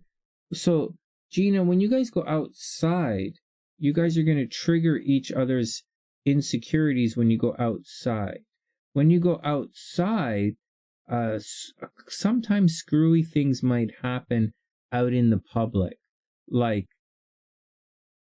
maybe you find yourself standing in line longer than you should, or you find something, you have to park, like the parking is always full, like something screwy like that, like to get to where you have to go. And it doesn't have to be any major events, like if you guys are going to like a thing. It could just be like the grocery store. You might find when you go to the grocery store, something screwy happens. So, like, be aware of that, and, you know, don't shy away from it. Use it to your advantage. I use it to my advantage with my son. Just to pause once more. Wow, these, you know, when I read Gina's charts, I go on forever, right? So I'll just say. So I'm going to put a pause here for a second, and I'm going to explain some astrology to you guys. And, like, okay, so Sunny's not always this is not the goody-goody side. This is the Sunny side. And so you soon learn the synastry, right? What we're talking about, how you affect each other, what's going to happen, where and when. And so you learn how to take advantage of the way it is. So I'll use an example of, and I do this all the time. Kanye's not helped himself. Oh, Annie, Kanye West is 100% hooped. He has to take a time out. He needs a timeout. He needs to, like, go to the gym, sit in the sauna for an hour, like just sit in the sauna, sit in the whirlpool, go to the sauna, sit in the pool, go to the juice bar, hang out, watch some TV, watch some guys play squash, maybe like play a little bit of game, lift a little weight, he needs to chill out. So the guy is on, like, there's no reason for what he's doing except that he's hurting on the inside and he's lashing out. And because it's who he is, he can lash out with a louder voice. So I wish him the best, but he seems to be hurting right now with some really weird ideas. All right, next. Oh, you love the card readings, right on. All right, next. Okay, so here we go. So when I go out with Aiden, right, AJ, my son, when I go out with AJ, like nobody's ever there. Like, for whatever reason, whenever we go somewhere, the time of day or the event or whatever, like, it's empty. Like, it's ever since he was a baby. I took him to the science center as a little toddler, and there was nobody there. It was empty. And when I don't see him, get to take him out very often, right? His mom kind of like hates my guts or something or whatever. So, but like, I take but like we go to the go-karting. There's nobody there. It's just us. Or we go to the hit some baseballs at the batting cage. There's nobody there but us. And so we went skating at the roller skating rink. It's just us and SLC. And so it's so I use it to my advantage, so just a heads up on that kind of thing. You'll soon find, if you look closely, for everyone, you'll identify this synastry right here of what we're talking about on how certain things happen with certain people. You should identify it. People that you work with. Like I noticed when I was teaching music, I'd share certain students with other teachers. Like they'd study voice with one person and, flute with me, or they'd study piano with someone and sax with me or something like that. Or, you see these things, or someone would recommend their brother or sister study with me, or I would recommend someone go study with someone else. You could see the energy flowing around, and that's the deal. And so you should notice that in your life. You're walking around, hey, I'm standing beside this guy, and these girls walk up and talk to me. Maybe this guy is a good wingman for me. Or like, I'm talking to this girl, the next thing you know, I won $5 on the lottery ticket. That's a good thing. Or you're like, talk to this girl, and then suddenly you go get someone offers you a job. So these are some things you should keep in mind. Like you should look for luck where it is. You should look for signs of this synastry happening in your life. And it's not just with people, it's with things as well. You can have a lucky hockey stick. You can have a lucky Christmas tree. Sonny, it's Christmas, Sonny. Don't forget to celebrate. Do you guys celebrate Christmas in Canada, Sonny? What are you talking about? You're from Vancouver. We celebrate Christmas here. This guy's, oh man. All right, down you go, Trey. So, all right, here we go. Let's get back to the chart. Okay, so that's the heads up on this. Now, in this particular chart, so that's the first thing. So stuff is going to happen with you guys when you go outside into the world, right? You guys are going to be a very high visibility couple. Now, there's a warning. The warning is your Mars, so Gina's Mars and her Saturn and her South Node, but South Node's not a big deal. All of this is going to be in his 12th house, which indicates there's going to be a bit of a problem. Like he's not necessarily going to feel the connection, right? Mars in the 12th house means things are going to get taken away, or the relationship's going to break up somehow, or it's going to end prematurely, or someone might, there's going to be some kind of stress behind the scenes. Someone might die early. You're not Gina, but Luke. So watch out for that. Gina's going to bring a lot of energy behind the scenes.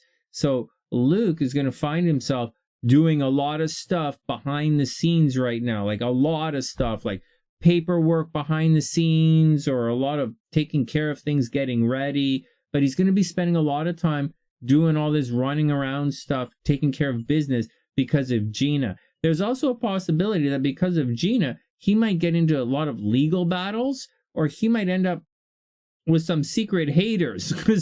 But I think because of Gina, he's going to do a lot of this stuff behind the scenes. He's going to do a lot of things in secret for some reason. So he definitely is still popular, but he's also going to be... Gina, this guy should be a politician, except that he's a Cancer rising. He probably comes off as very nurturing.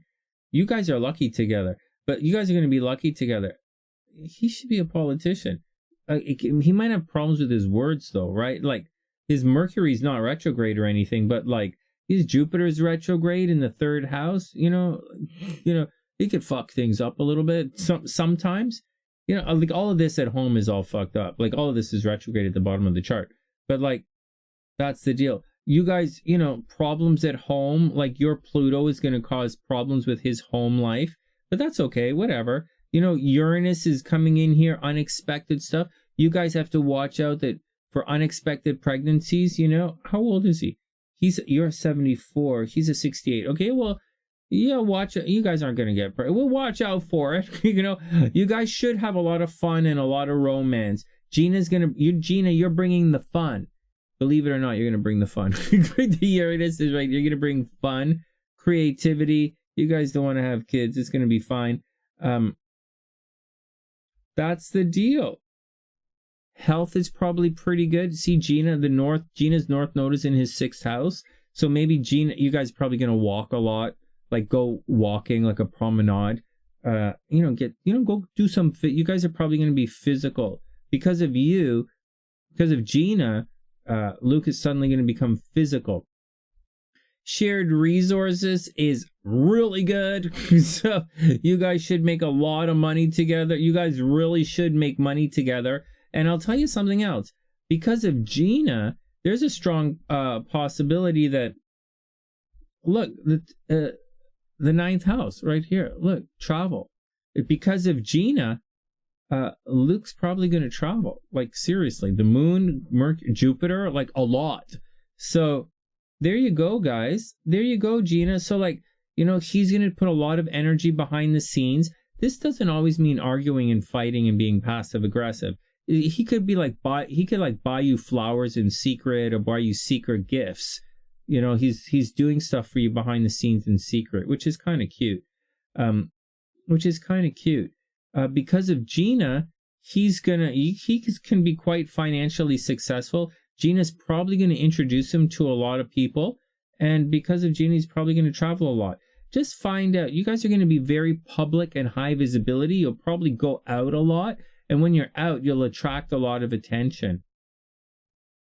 I think this is good. I think this is a good chart. Hey, Gina, it's 11 a.m. If it's really 11 a.m., then he's a Cancer rising. And if he's a Cancer rising, he's going to be slow. He's a Cancer rising with the Mars in Taurus. This is a guy who's stubborn and takes his time. And he like moves side to side. Like he's a little back and forth about things. It's very difficult for this guy to make his mind up, although he's very impulsive and competitive. So I think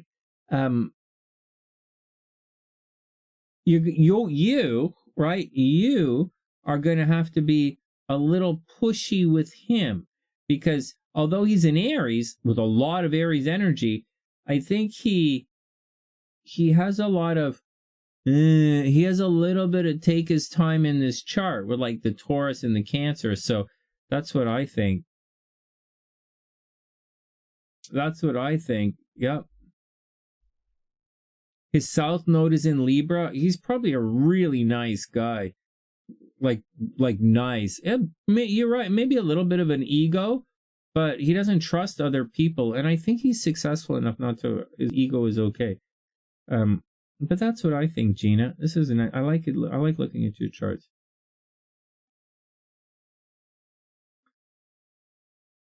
He is, I think, so I don't know that he's emotionally,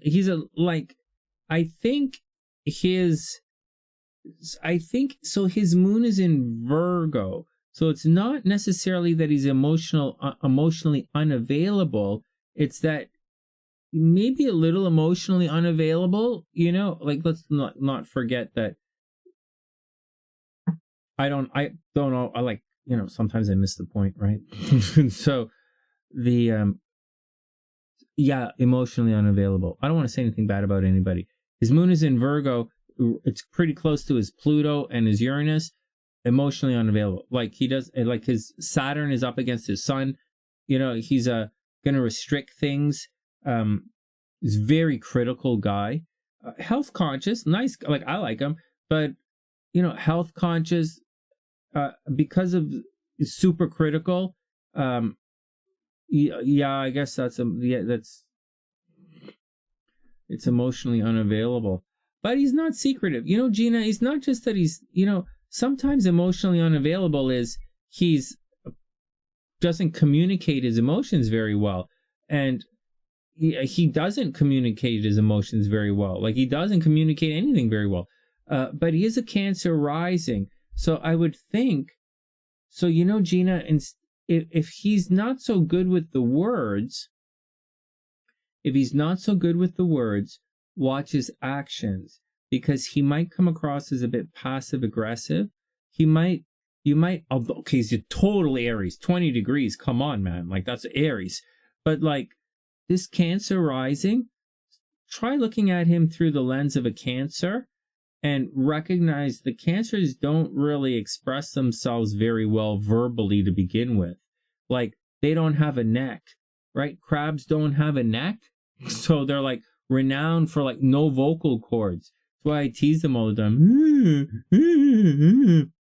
And so that's one of the things to, you know, to watch out for this particular guy. And he's got the Taurus Mars, right? So he's a little bit on the takes his time side. So that's what I say. And skittish, emotionally unavailable a little bit. Yeah. Or he doesn't communicate his emotions very well.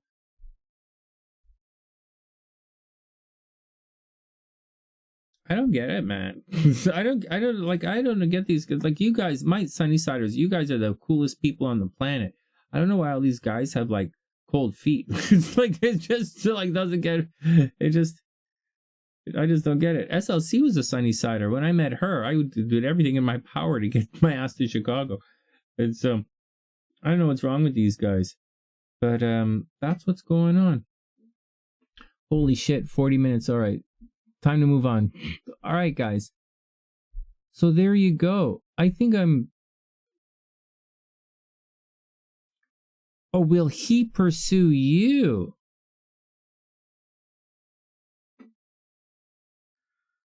Wow.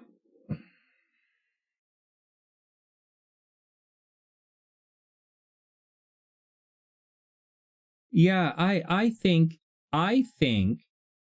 yes. I think yes, he will pursue you.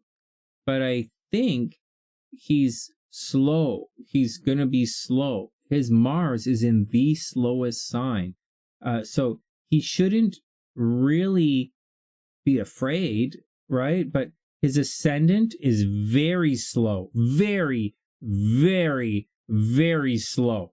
Cancer rising is the sign that's like they're the worst, right? They're the ones that are like, you're like, hey, we gotta go. And they're like, okay, I'll be right there. And they're like in the kitchen. And like, you're like 10 minutes later, you're like, hey, we gotta go. And they'll be like, okay. And then they'll like be in the backyard, like tidying up the deck. And you'll be like, what the fuck? You said 5 minutes ago. Be like, okay. And then they'll be like, spend 20 minutes doing their makeup. And you're like, what the fuck? You said we gotta go. And then like they're going all this kind of stuff. So Cancer rising is notorious for, they're slower than Libra. They're slower than Taurus. So it's like they never get there. At least Taurus taking their time, but like Cancer's not even taking their time. They're just all over the place.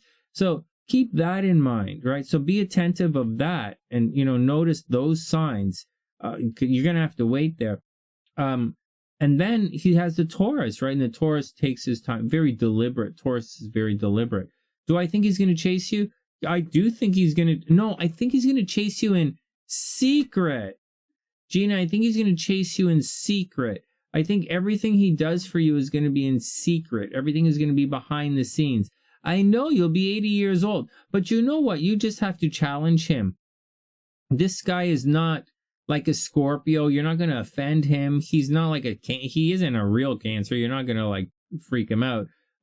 He's a Virgo, so you have to watch yourself. But like, he's an Aries through and through. So all you have to do is challenge him. And if you like, for this, just challenge him and he will snap into it. He's not a slowpoke. He just moves slow. You know, it's just like that. And he's very critical, but he's very, very, very practical as well. That's what I mean. So that's what I mean, Gina. So I think if you push him a little bit, I think you're going to have to push this guy. But I also think he really likes you. But the Chiron is there. So he's going to control you a little bit. He's going to be very controlling. But I think you should push him. Seriously, I think you should push him and see what happens. All right, next, guys. And I think that whole kind of thing, what you're talking about, I think that's normal for him. I think it's normal for him. And I think you just have to push him, you know, and that's what it is. Because I think his Venus, like, he really does care about you. I don't think he can not care about you. That's the thing.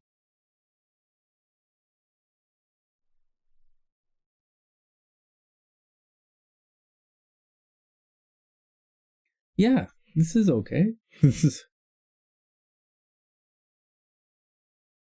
Yeah, this is okay.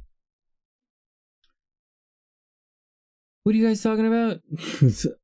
Apples, pineapples, what? All right, I did it. Time to book out. Time to call it a night. I guess we weren't really on that long. I kind of was a little blah, blah, blah. You know, it's nice. I get to take a little more time for the charts with you guys, so it's a lot more fun for me. What time is it? 11:30? All right, I got to go check on Mama Sunshine. She's having fun watching the election in the United States. Thursday's my sister's birthday, but I have a reading on Thursday, and we're doing the horoscopes during the day anyways.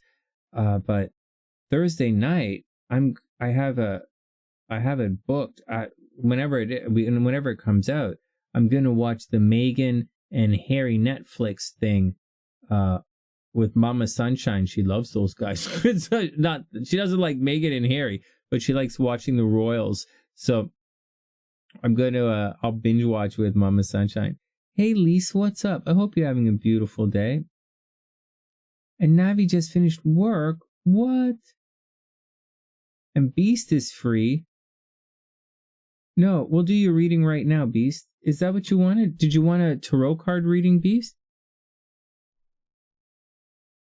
No, we'll do it right now. We'll do it right now. Let me just put it in the description box and we'll do it. Hold on. I'll read your cards right now.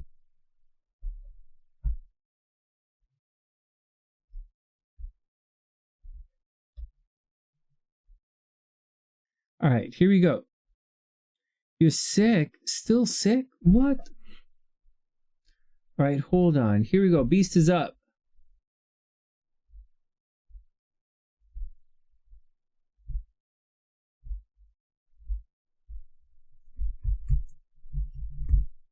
All right. Oh, wait. Is there a typo? Hold on. I think I spelled beast wrong.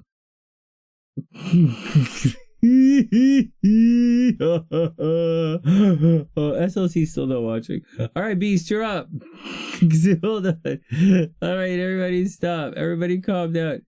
You want me to look at your chart instead? We'll look at your chart. We'll look at whatever you like.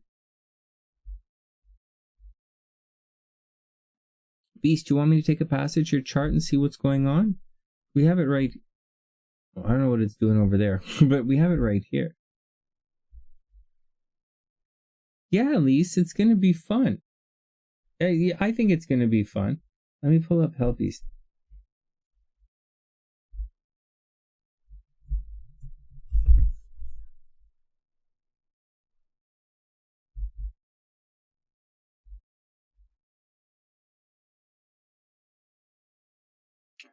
Hey, Beast, let's look at your chart, okay? Because Saturn is crossing into your first house. You're gonna want to know this. Hold on a sec.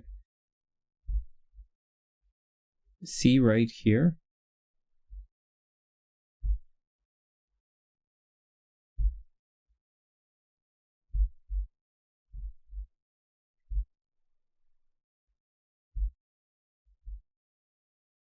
Do you see it? Okay, hold on. Hold on.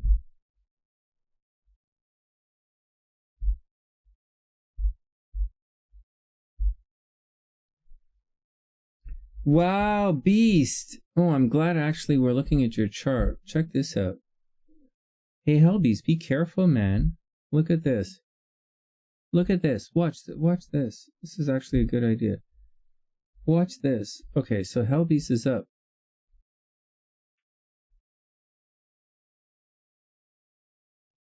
Tea with honey? What? I heard that Lisa will have tea with anybody. So, hold on a second. I put some Gatorade in my cup.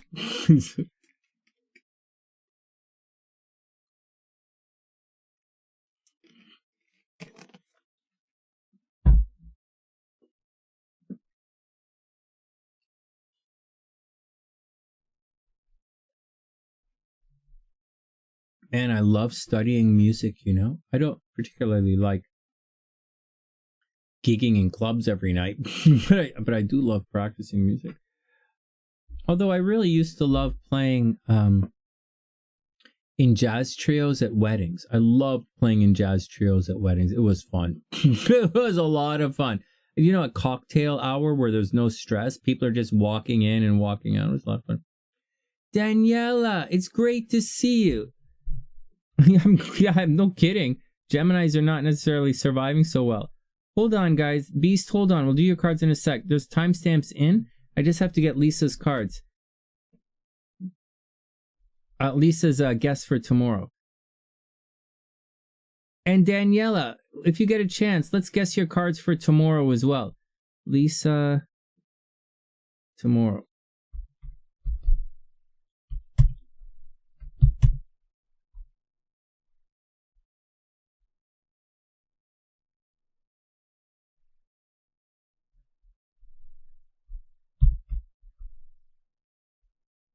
All right, Lisa's good for tomorrow.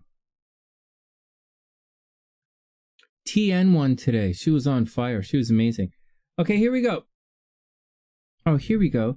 The Chariot, the Lovers, the Fool. Nice.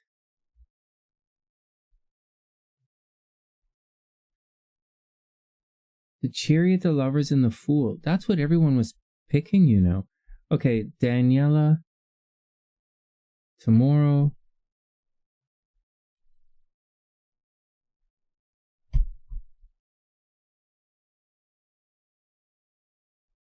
All right, Daniela, you're locked and loaded. All right, good.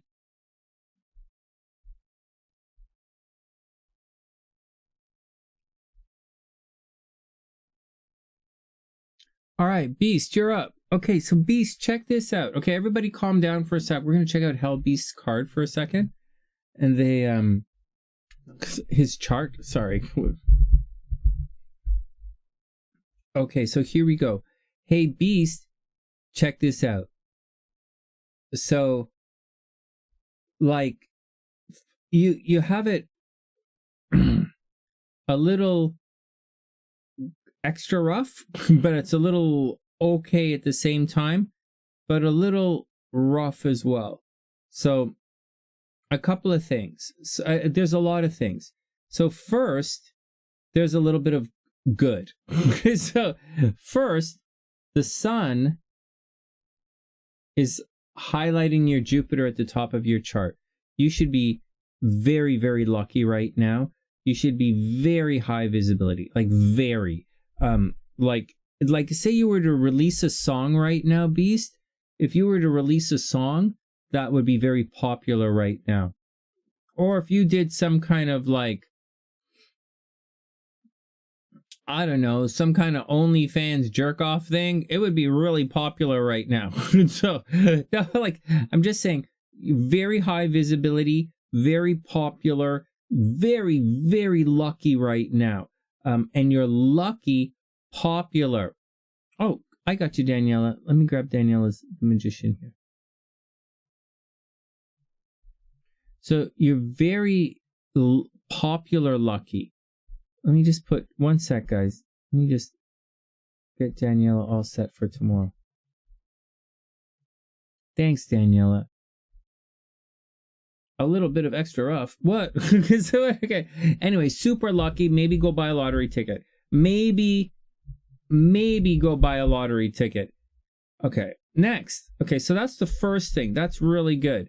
The other The other good stuff, okay, so this stuff here is actually really good.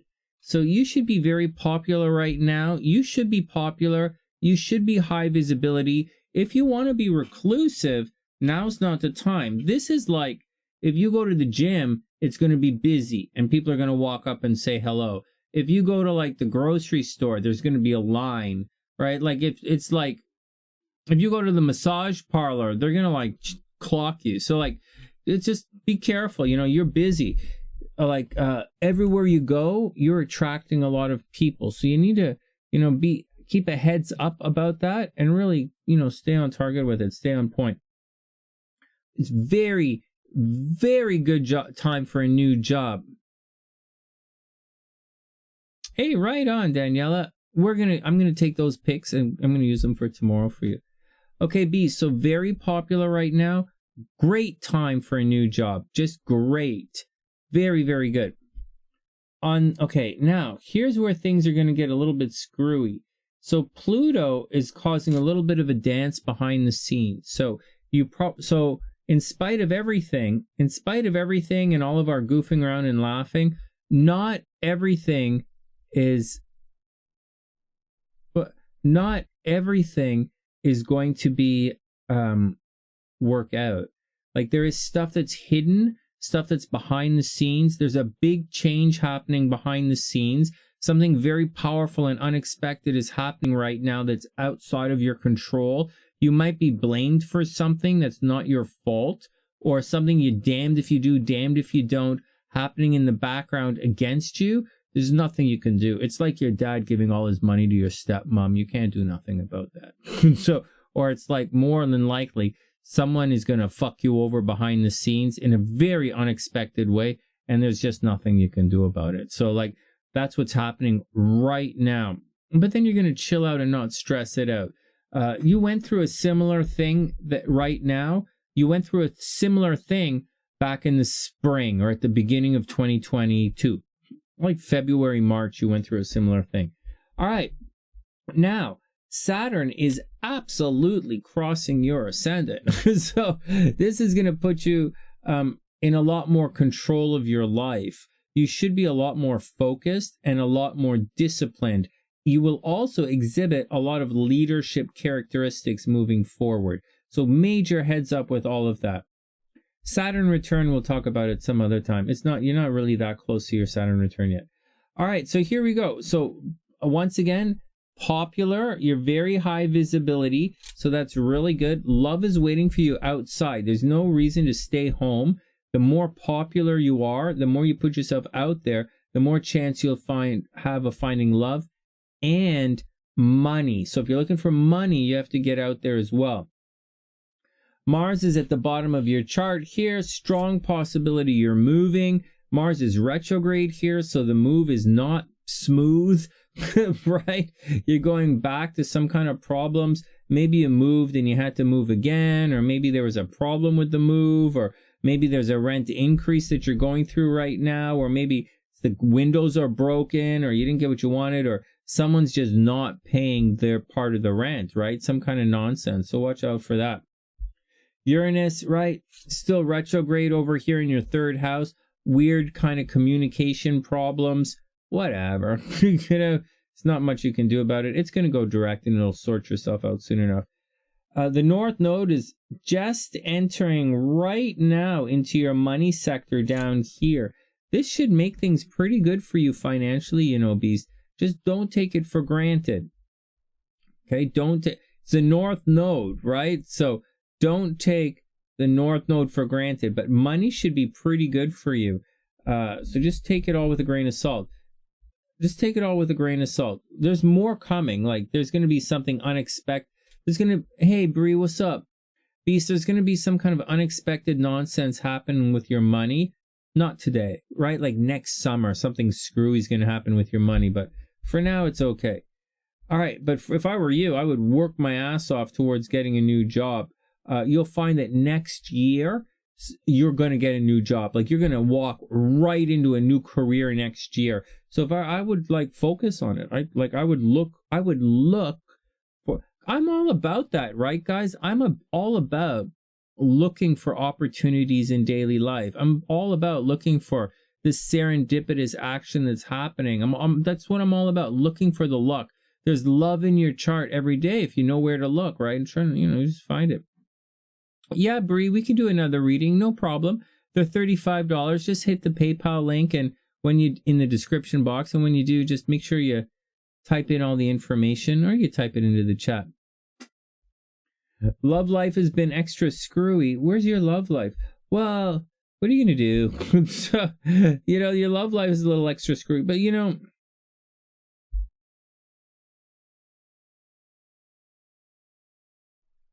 well, Beast, I do have a warning for you, okay? There is a bit of a warning here. Why am I'm big in the screen. I got to slide sideways again.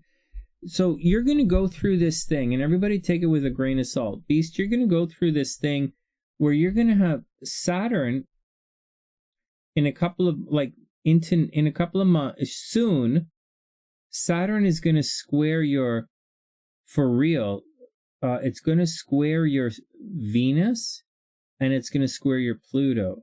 And the last time this happened, it would have happened over here, and that would have happened about 15 years ago, or maybe 14 years ago. So I don't know if you can remember what happened to you 14, 15 years ago, but there was probably a loss of money and a loss of love. Like maybe your parents got divorced 15 years ago or something happened around then. But something is going to happen next year that's going to try and take away your money, and it's going to try and take away your love life. So be careful. Be careful. You're going to have a lot of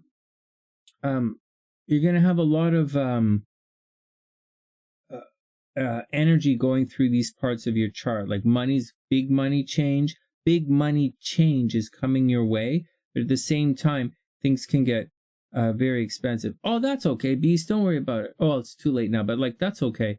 Hey, Beast, watch out, man. I'm glad I'm looking at your chart. I'm glad. I thought I was just gonna read the cards and have fun, but I'm glad I'm looking at it because this is a timing thing, right? You want to be on top of your game for that. And this little square is something that I didn't know was coming. We all know you're going through your Saturn return eventually, right? We know that. But so be careful, right? So be careful. So that's a big shift coming your way.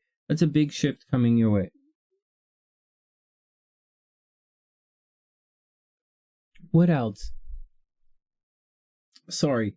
So Beast, you're going to be okay if you work your ass off in the next couple of years. Just work your ass off. And so, no love when you were 12? What? Hey, Beast. I know, really, I know. I know. What happened? Nursing assistant is okay. Why not?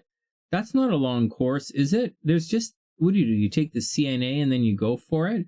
I think SLC was trying to do nursing assistant or something. She was wanting to become, I don't know what to be honest, I really don't know what she's doing. And she doesn't like me talking about it. So whatever.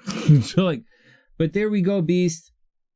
There we go. That's the deal. So I think the biggest thing to watch out, in my opinion, the biggest thing to watch out for, because I'm not afraid of any Saturn returns, right? And you should be embracing your Saturn return. You should be wow, I have this opportunity. Maybe I'm gonna buy a sports car, or maybe I'm gonna Saturn return, I'll get a new career, or maybe Saturn return, I'll meet a new something good, something big is gonna change. I would look forward to the Saturn return. But the thing I wouldn't look forward to, Saturn is going to square your Venus, and what the fuck? What the fuck? And so when Saturn squares the Venus, what the fuck? So when Saturn squares your Venus like this, fuck. When Saturn comes in and squares your Venus, then there are going to be problems. And it's a bit of I look at it like it's a bit of a lock. So you just got to watch out for it. Just got to totally watch out for it.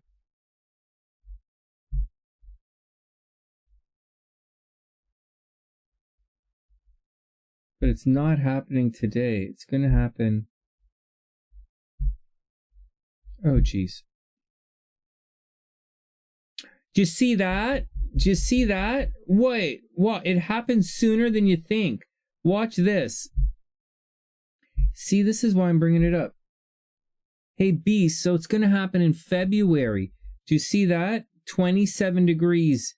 Saturn at 27 degrees and the Sun at 27 degrees Aquarius. It's going to square your Venus in February, right on Valentine's Day, Beast. So watch out for it. So so between now and Valentine's Day, something is going to happen which is going to really drain your finances. I think someone is going to let you down financially. Mars is still going to be at the bottom of your chart in the 4th house, causing problems with the rent. But, you know, so Mars is causing problems with the rent.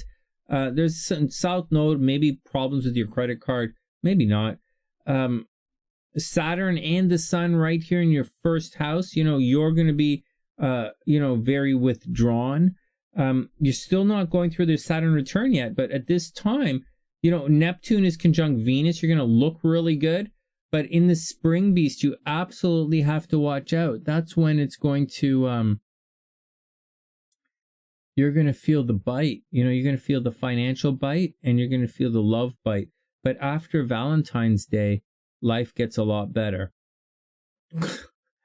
What a shitty thing to say, right? After Valentine's Day, life gets a lot better. But that's what's going on, Beast. I hope it all works out. I'll be there. I'll be back in Chicago back then. I'm probably going to be in Chicago around Valentine's Day. Anyways, I hope everything works out, man. Be careful. February, be careful, right? Just let it ring. February, be careful. February, be careful. February, be careful. After February, you should make a lot of money. You know, get into the idea of making a lot of money next year. All right, next. And right now you're very popular. Okay, next.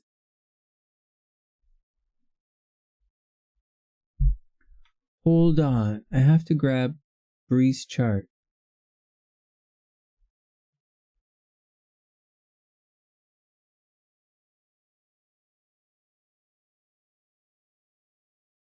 Ooh, cool. All right. Hey, Avis, what's up? Your Venus is in Sagittarius. Well, you know, my Venus is in Sagittarius as well. And I'm worried about Saturn entering into Pisces and Saturn squaring my Venus in Sagittarius when Saturn's in Pisces. I think tricky stuff's going to happen. Like, I'm worried about losing the house. You know, I'm worried about stuff, you know, so, but at the same time, when Venus goes into Pisces, and when Saturn goes into Pisces and squares that Venus, it does give you the opportunity to put in a lot of hard work to make things work out. And I am preparing for it. So I'm creating a lot of stuff and product right now. And hopefully around the time of Saturn squaring the Venus, I'll be spending money opening up a new music studio. I'll be teaching and recording, just like I did before, recording and teaching kids. All right, so that's my plan for the Saturn square Venus, right? That's my plan. I'm doing this a full year in advance. I'm so concerned about this. 1 full year in advance, I'm preparing for Saturn square Venus. All right, next. Bree is up. Let me pull these charts up.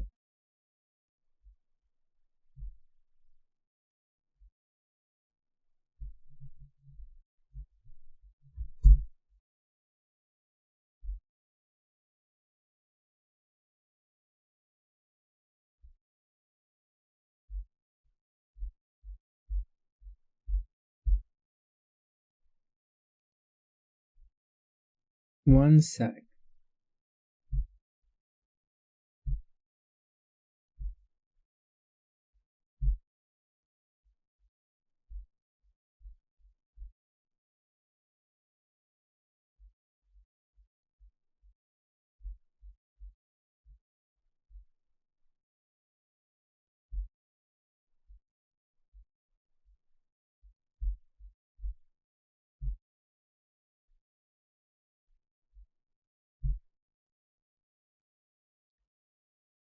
I think I'm going to start, you know what?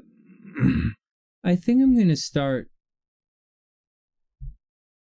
studying martial arts again, now that I have this time. I just don't want to overly commit. I don't really have a lot of time in my life, but I kind of have some time, you know? So, and I always like studying. Hold on, guys. The, Beast. Okay, hold on. I'm putting a Bree's chart in here. Bree is January 15th, 1993. It's a good birthday. It's a really good birthday. January 15th, 1993, 11:34 a.m.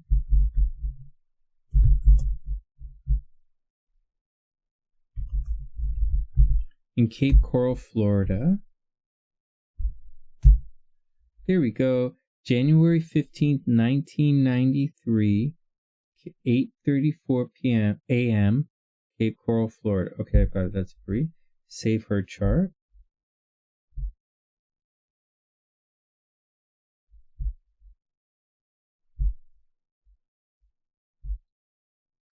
And then we're going to do Bree and BFF.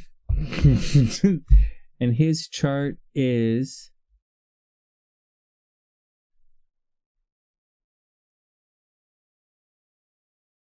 July, January, February, March, April, May, June, July.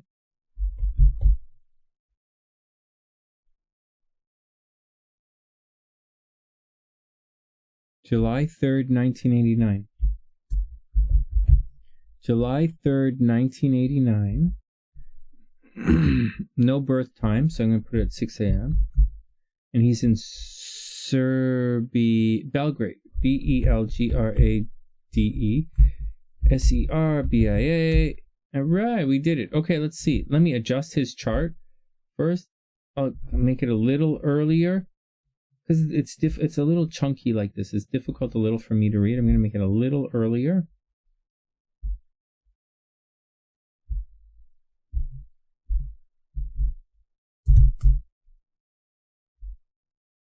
Fuck.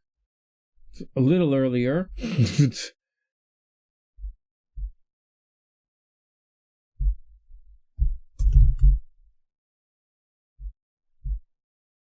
All right. Oh, this is good. Okay, time to save it.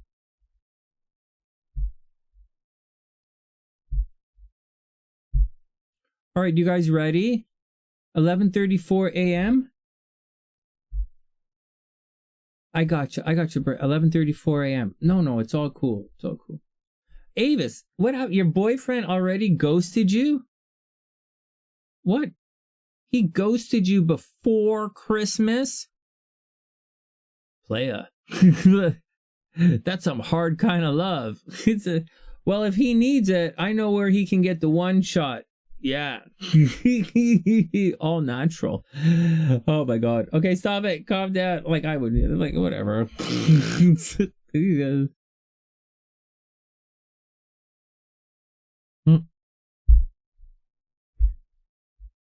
All right, you guys ready? Here we go.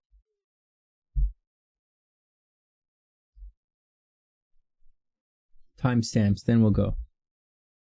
That's cool. Okay, hold on.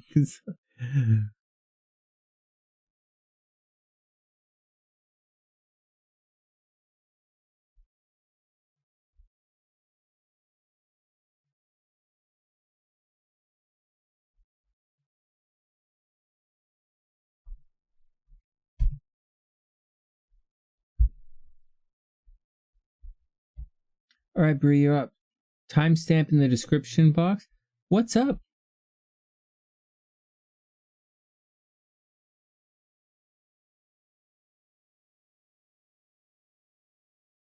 You'll be okay, Pam. It's a little tricky, but you'll be okay. Okay, here we go. I think Pam, good things are happening for Pisces right now. You're already scorned? What? Like, is that like when you're like, you put like, I don't know what it means. Is that like that stuff that goes on hot dogs that you eat? Like, you know, the hot dog on a stick? Is that, they call that scorn? I don't know. Hold on. I don't know. You guys speaking this English patois. I don't really get the American English. All right, but I'm working on it. All right. I've had some candy scorn once. Is that right? Okay, enough. It's not funny, Sonny. Her boyfriend is a dick. He is a total dick in the ass, and not in the good way. He's like, he'll give you bumps where like you're not supposed to get bumps, but that's okay because the sun don't shine there. So, all right, enough. Everybody calm down. I took it too far. Whatever. I had a ticket to ride. I took it too far. Okay, here we go. Bree is up. Let us change gears here.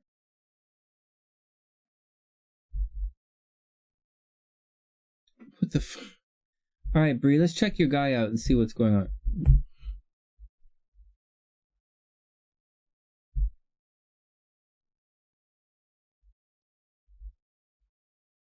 What happened? What happened? Hold on. I'm totally into this conversation. I have just been sucked into the conversation. Did you guys hear that? I heard it was like... and it's like... HellBeast says his last somewhat relationship told him that she was gay, but then like 3 weeks later was with a guy. Oh, dude, that's how it works. We are definitely astro stalking right now. You made me laugh. Okay, stop it. This is a Bree's guy. All right, Bree, you're up. We're going to astro stalk your guy. We're all going to hang out on Mars, have a glass of wine, throw stones at... We're going to hang out on Venus, have a glass of wine, and throw stones at Mars. All right, so here we go. Timestamp in the description box. We're gonna check the guy out. Okay.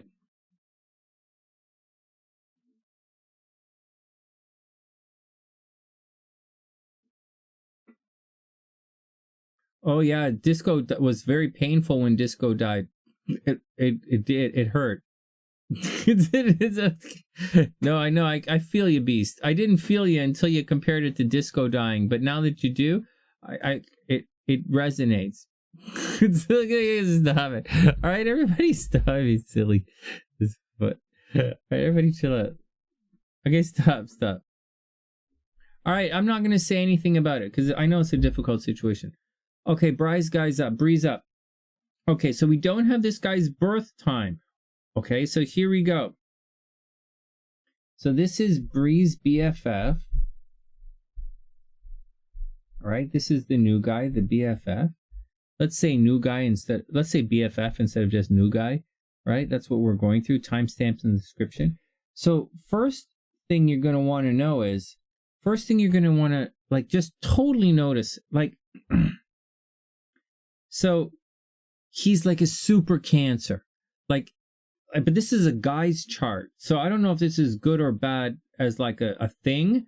One of my best friends in life was Cancer, and you know, one of my other best friends is a Pisces. Like, so, you know, I've always attracted these Pisces and Cancer guys. So like, I don't think it's the weirdest thing, but like, I don't know that you always want to date a guy that has this much Cancer energy in him. So someone with this much Cancer energy is going to be very protective, but he's also going to be artsy fartsy. So, like, just going to say, like, some stereotypes. He might be artsy-fartsy. He might have a bit of a drinking problem at times. He might paint or write or cook. He's a guy, so he probably cooks, and he probably drinks a lot of wine. Maybe scotch, maybe wine. So watch out for that. He's born almost under the full moon. Oh, yeah, Cancers are very masculine and very feminine, right? Guys have broad shoulders.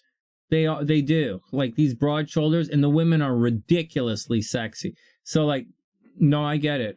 Cancers have this nice kind of thing about them. All right, so his moon is almost conjunct his sun, like almost a new moon. So you're going to find that he likes to do things. So there's a Cancer thing, right? Moving back and forth.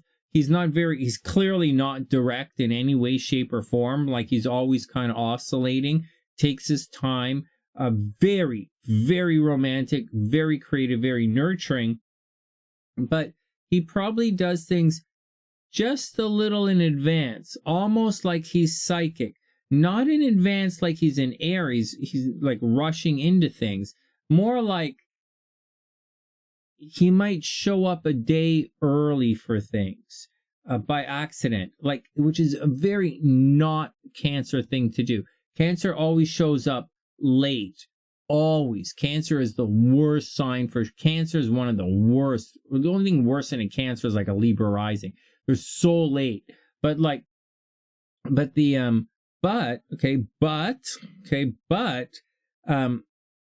he has the potential, extremely romantic, right? And yet very, very nurturing, very romantic. He can, when he wants to, really work towards his hopes, dreams, and aspirations. Now, I'll tell you something a little bit tricky that you have to watch out for him. He does harbor a bit of a wound. Like, the Chiron is conjunct his moon, right? So the moon, his subconscious, is always in this state of trying to heal other people. So he might do things behind the scenes which are really sweet. Like, he probably makes the bed for you, or he goes out of his way to be extra nurturing because his wound is always there, right? And it's hidden. So he feels things, but he doesn't always say what he feels, but he always feels it, right? He does feel it, but he doesn't always tell it. No, he's accidentally early. Like, he does things in advance that, like, it might make him seem aggressive, but he's not. He's a Cancer. He's not that aggressive. Now, on the other side of the chart, I would imagine that this guy was probably divorced at some time, or like he had a problem in a relationship. Like, he might have been divorced. He might have never been married, right? He might have never been married because Uranus is there. Or he might have unexpected relationships. He might have got divorced, or his partner might have died. He may have had the death of a child, right? One of his, like, maybe he was married before and one of his kids died, or, maybe there's a death of his child, or an abortion, or a miscarriage, or something. But there's a problem with children in this chart somewhere along the way. And, I see there was a problem in relationships at one time. He is, okay, so that's the deal. Having said all of that, he's not, it's not like his love life is reclusive. The guy's probably good looking and in pretty good shape. Like, Venus is not exactly conjunct Mars, but it's pretty close. And Venus conjunct Mars people tend to be in really good, they tend to be really sexy. And like, they tend to be sexy, have nice bodies. They can be natural athletes. They're very lucky. And they're very lucky, very lucky, very sexy people. And they can be very successful. Actually, I think this guy shouldn't have any problems making money at any way. Like, Venus is far enough away from the sun where he should, and Mars is there. He's probably a bit of a workaholic. He's, it's in Leo, so he's probably loud and proud. He can, even though he's a Cancer, right? He can be a bit of a drama queen at times. Bit of a drama queen. Just watch his feelings, right? Because he is a Cancer and his moon is in Cancer. He does feel things, right? And so, yeah, he's good looking, right? I imagine he's good looking. He's very, he's probably has broad shoulders, right? Tall, broad shoulders. What Cancers look like. But the, all that energy in Leo, loud and proud, and he's very playful and romantic. Like, he's super romantic. It's Leo. Like, he's super romantic, super artsy fartsy. Oh man, this is an interesting chart. We'll do your compatibility in a sec. Money's probably good. Maybe he was fighting with his brothers and sisters at one time. Yeah, I think there's a problem with kids. Maybe a miscarriage, or his kids were taken away, or one of his children died, like in at some point of a time. Maybe miscarriage or something. I don't necessarily see abortion, but I do see that. I see maybe he maybe he had a drinking problem at one time, so watch out for excessive alcohol consumption. And finally, like, this chart is fucked up in relationships, right? So this chart is like totally fucked up in relationships and dating, but but it's okay. It's really funny. It's really fun. All right, let's go see how you guys deal with you. Let's go see how these charts interact with each other. Hold on. All right, Beast, have a super, super amazing night. I wish you the awesome best, man. Hope everything is super cool. All right, let's go see how you guys work out together. Okay, so we don't have his birth time, right? Okay, so that's okay. So Bree is...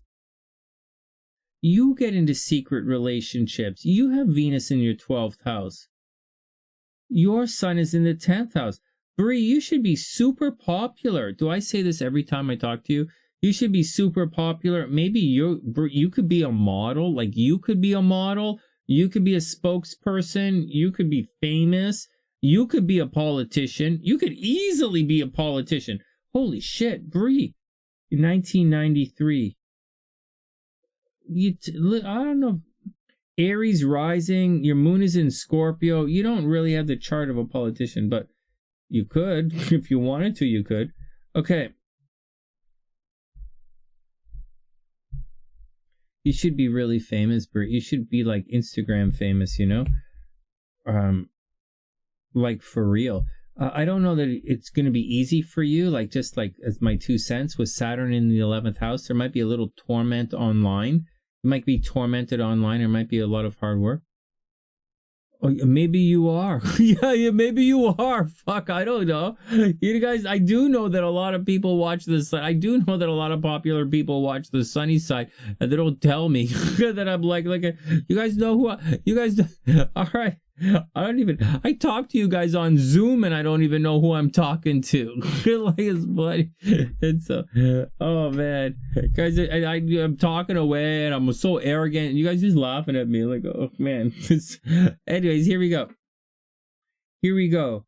So let's see how you guys deal out.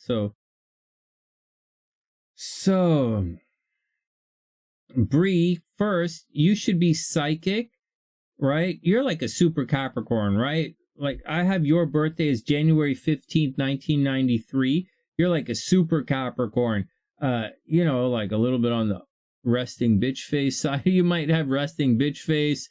You're probably very successful. You might be very popular in unusual ways. Very well received by authority figures. You could probably be a politician. You could succeed in legal adventures. Really, down at the bottom of the chart, problems at home, like your parents were divorced or one of your parents died when you were young, or there was violence at home, or there was a problem at home. Maybe you guys moved around a lot, or you sold your house, you lost a lot of money. There's a problem at home. There's also a wound with kids, Bree. Watch out for it, like accidental pregnancies, you know, maybe an abortion, accidental pregnancy, miscarriage. Watch out for that kind of stuff. In a major non-joking way, watch out for that kind of stuff. All right. Next.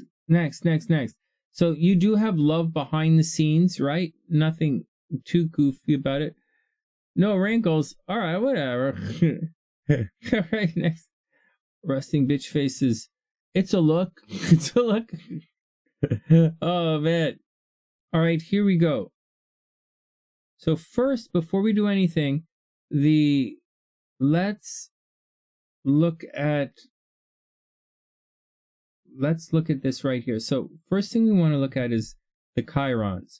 So your chiron is right here at 22 degrees. Does anything square this? No. Oppose it? No. You are okay. What about his chiron? His chiron is at 9 degrees. Does anything square it? Cancer, 9 degrees. Well, he's got his own problems, right? But Cancer, Leo 9 degrees, no. Aries 9 degrees. Okay, we have a little bit of a problem, a little bit. His chiron, oh no we don't, that's in his own chart. Okay, no, we don't have any problems. We really don't. Actually, we have something really good. We have a Cinderella transit. Ding, ding, ding, ding, ding, ding, ding, ding, ding, ding, ding, ding, ding. Your Venus is trine his Chiron. Well, there you go. Well, I'm calling them Cinderella transits. They're not necessarily really Cinderella transits, but they're luck and fortune transits. 22 degrees Leo.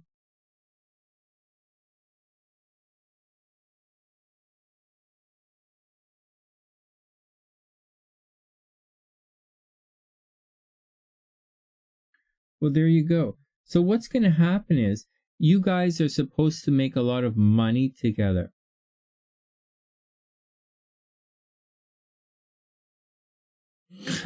All right, hold on. I'm reading the chat. Hold on, you guys. Okay.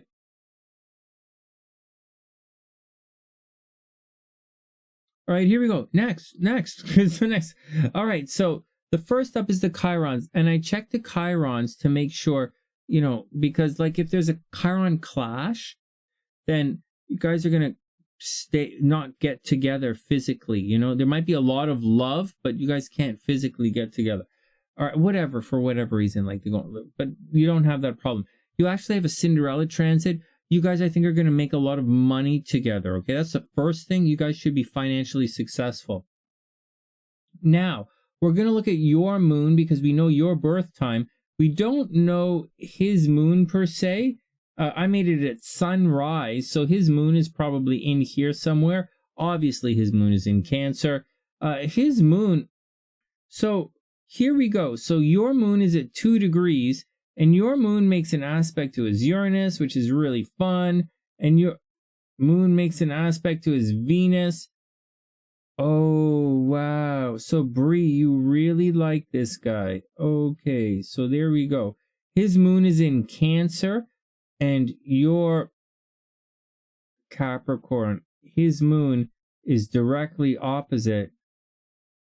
And his sun are opposite. Wow. Okay, I get it. So, okay, so here we go. So just to let you know, oh, you guys are going to get a business together? Oh, no way.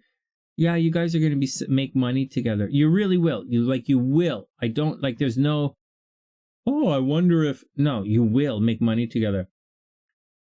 You guys are a very good match here, and I can see the very, very strong pull that you guys have towards each other. He feels like his moon is opposite your sun, and his sun is opposite your sun, and his Chiron is opposite your sun. Like, he's a lot of Cancer, and you're a lot of Capricorn. He feels that you're relationship material for him. Like, he really feels it. You want that, right? You don't want the guy to go screw around. Like, he really feels it. On top of that, you have your Venus flows directly into his sun as well, and probably his moon. So you legitimately have love in this relationship, and you legitimately have a destiny in this relationship, and it's legitimate, like relationship, like it's legit. It's opposite, like it's legit. Cancer Capricorn. These guys go together, like it's like all the time.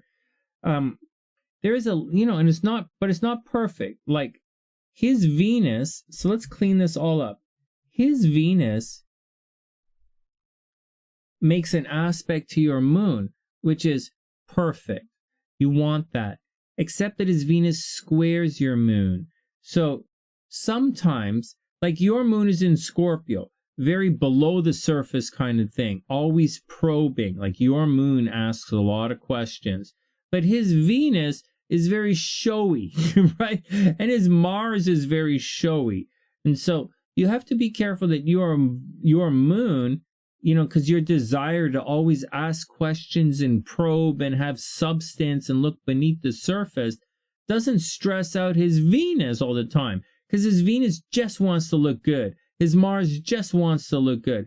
He just wants to be the center of attention. He just wants to win and hold up the trophy. He just wants to stand on the podium and say, fuck you, Aries. I'm the real best. Which is fine. But your moon is a very substance over style kind of moon. So you have to watch out that, like, you know, like you complement each other. Like if he's focused on looking good all the time, your moon is going to want some substance behind that. And so you're going to have to push for that. And, you know, he might not be into it, but, you know, it doesn't mean there has to be a fight.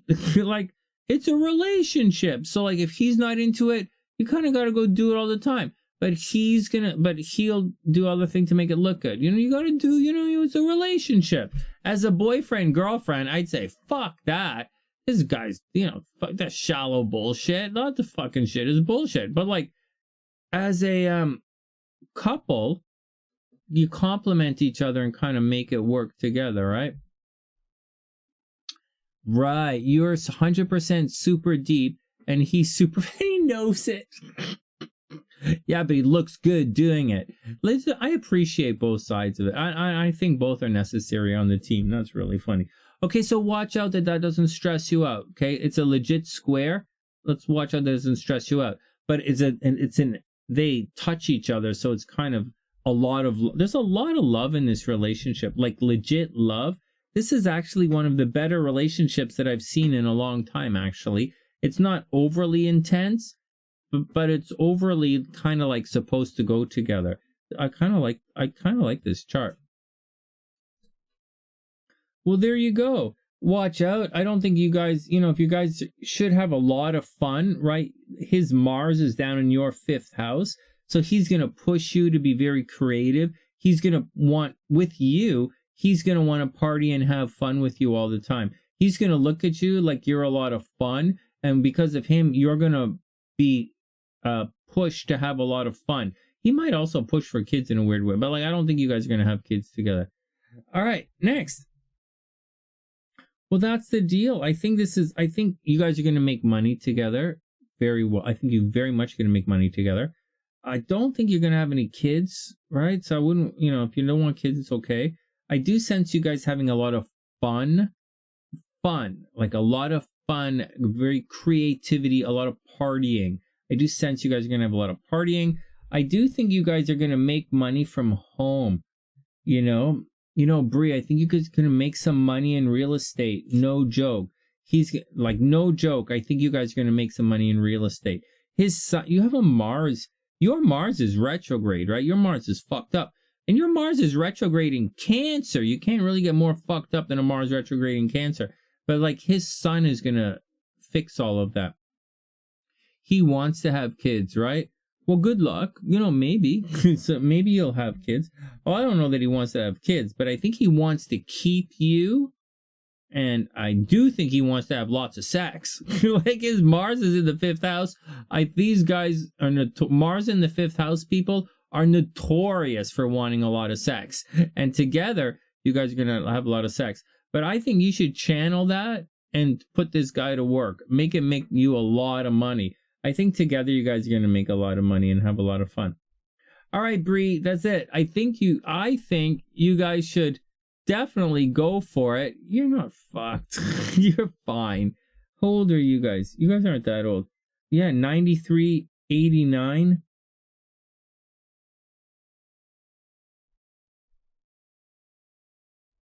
You guys are pretty close in age. I think you should go for it. Oh, he's from Serbia. Yeah, go for it. He's probably pretty cool. Oh, you know that already. Go have some fun. I don't think you should stress anything. I don't think this is a chart that you guys have to stress out. I don't think there's any like fucked up idness in this chart. I think it's just go enjoy yourselves. It's not going to be perfect. Like Jupiter is here by the South Node. Like you guys, it's not like you guys are going to be, what the fuck? It's not like it's going to be uneventful, right? You guys will have some events in your life. Probably communication, transportation problems. Not problems, but situations will happen. This 3rd house, right? Problems with the brothers and sisters. Maybe a really bad car accident at some time. Like this. So watch out for it. He's going to solve all your problems at home. Your Mars moon is funny. He likes your energy. He thinks you're sexy too. Hey Bree, he thinks you're sexy too. His moon is conjunct your Mars. He likes your energy. He likes your Mars. But your Mars is about as fucked up as it gonna get. A retrograde in Cancer Mars? That's a fucked up. But like his moon likes it. His moon really he likes your energy. Can you believe, like, that's a thing? He really likes your energy. Like I said, the chart is, like, really nice. Like, nice as in, like, this makes you feel nice to look at a couple like this. It's kind of sweet. It's not crazy. It's not like, you know, it's you guys are going to be successful together, and the energy goes together. Like it goes together well. And there's like legitimate love in this chart. I like it. I like it. I like it. Anything that you have to worry about? Yeah, worry accidental pregnancy. That's it. Accidental pregnancy stuff with the kids. All right, next. No, go for it. Go for it. Don't worry about it. I don't see any sneakiness. I don't see any cheating in relationships. I don't see control issues. I just see you guys getting out and having fun and making money together. Get out, have fun, make money together. You might not get like married per se. You might want to, but you might not get quote unquote married. So like, don't stress it out. You know, don't stress it out. Don't put too much pressure on each other because that moon is square. And I think everything is going to be. I think this is a pretty relationship. This is a nice one to see. Oh man, I'm glad we stuck around and read these charts. I'm glad we read HellBeast chart. I'm really glad we looked at HellBeast chart because like I got like I know HellBeast chart, right? But I don't like memorize the degrees all the time, and I haven't seen him in a while. So like his Saturn is crossing his ascendant right now, so it's a good time to be able to get a chart reading to figure it out. And as far as you know, and we have Gina's her guy Luke's proper birth time. That was exciting to watch. And we have Bree's guys. We've got this chart. I'm glad we did it.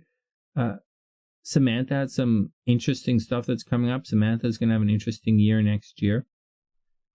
And that's the deal. And I told you guys what's coming up for me. Saturn is going to square my Venus in a year or so. So I'm getting prepared for that. I'm preparing everything in the background now so that when Saturn does square my Venus, instead of taking away money and love, it's going to look along the lines like invest money and love. So if I work really hard in the next year and a half, when Saturn squares my Venus, instead of my money being taken away in the forms of like bankruptcy, like Donald Trump does all the time, I'm going to probably spend my money on maybe something like buying a little, an apartment building or something, whatever.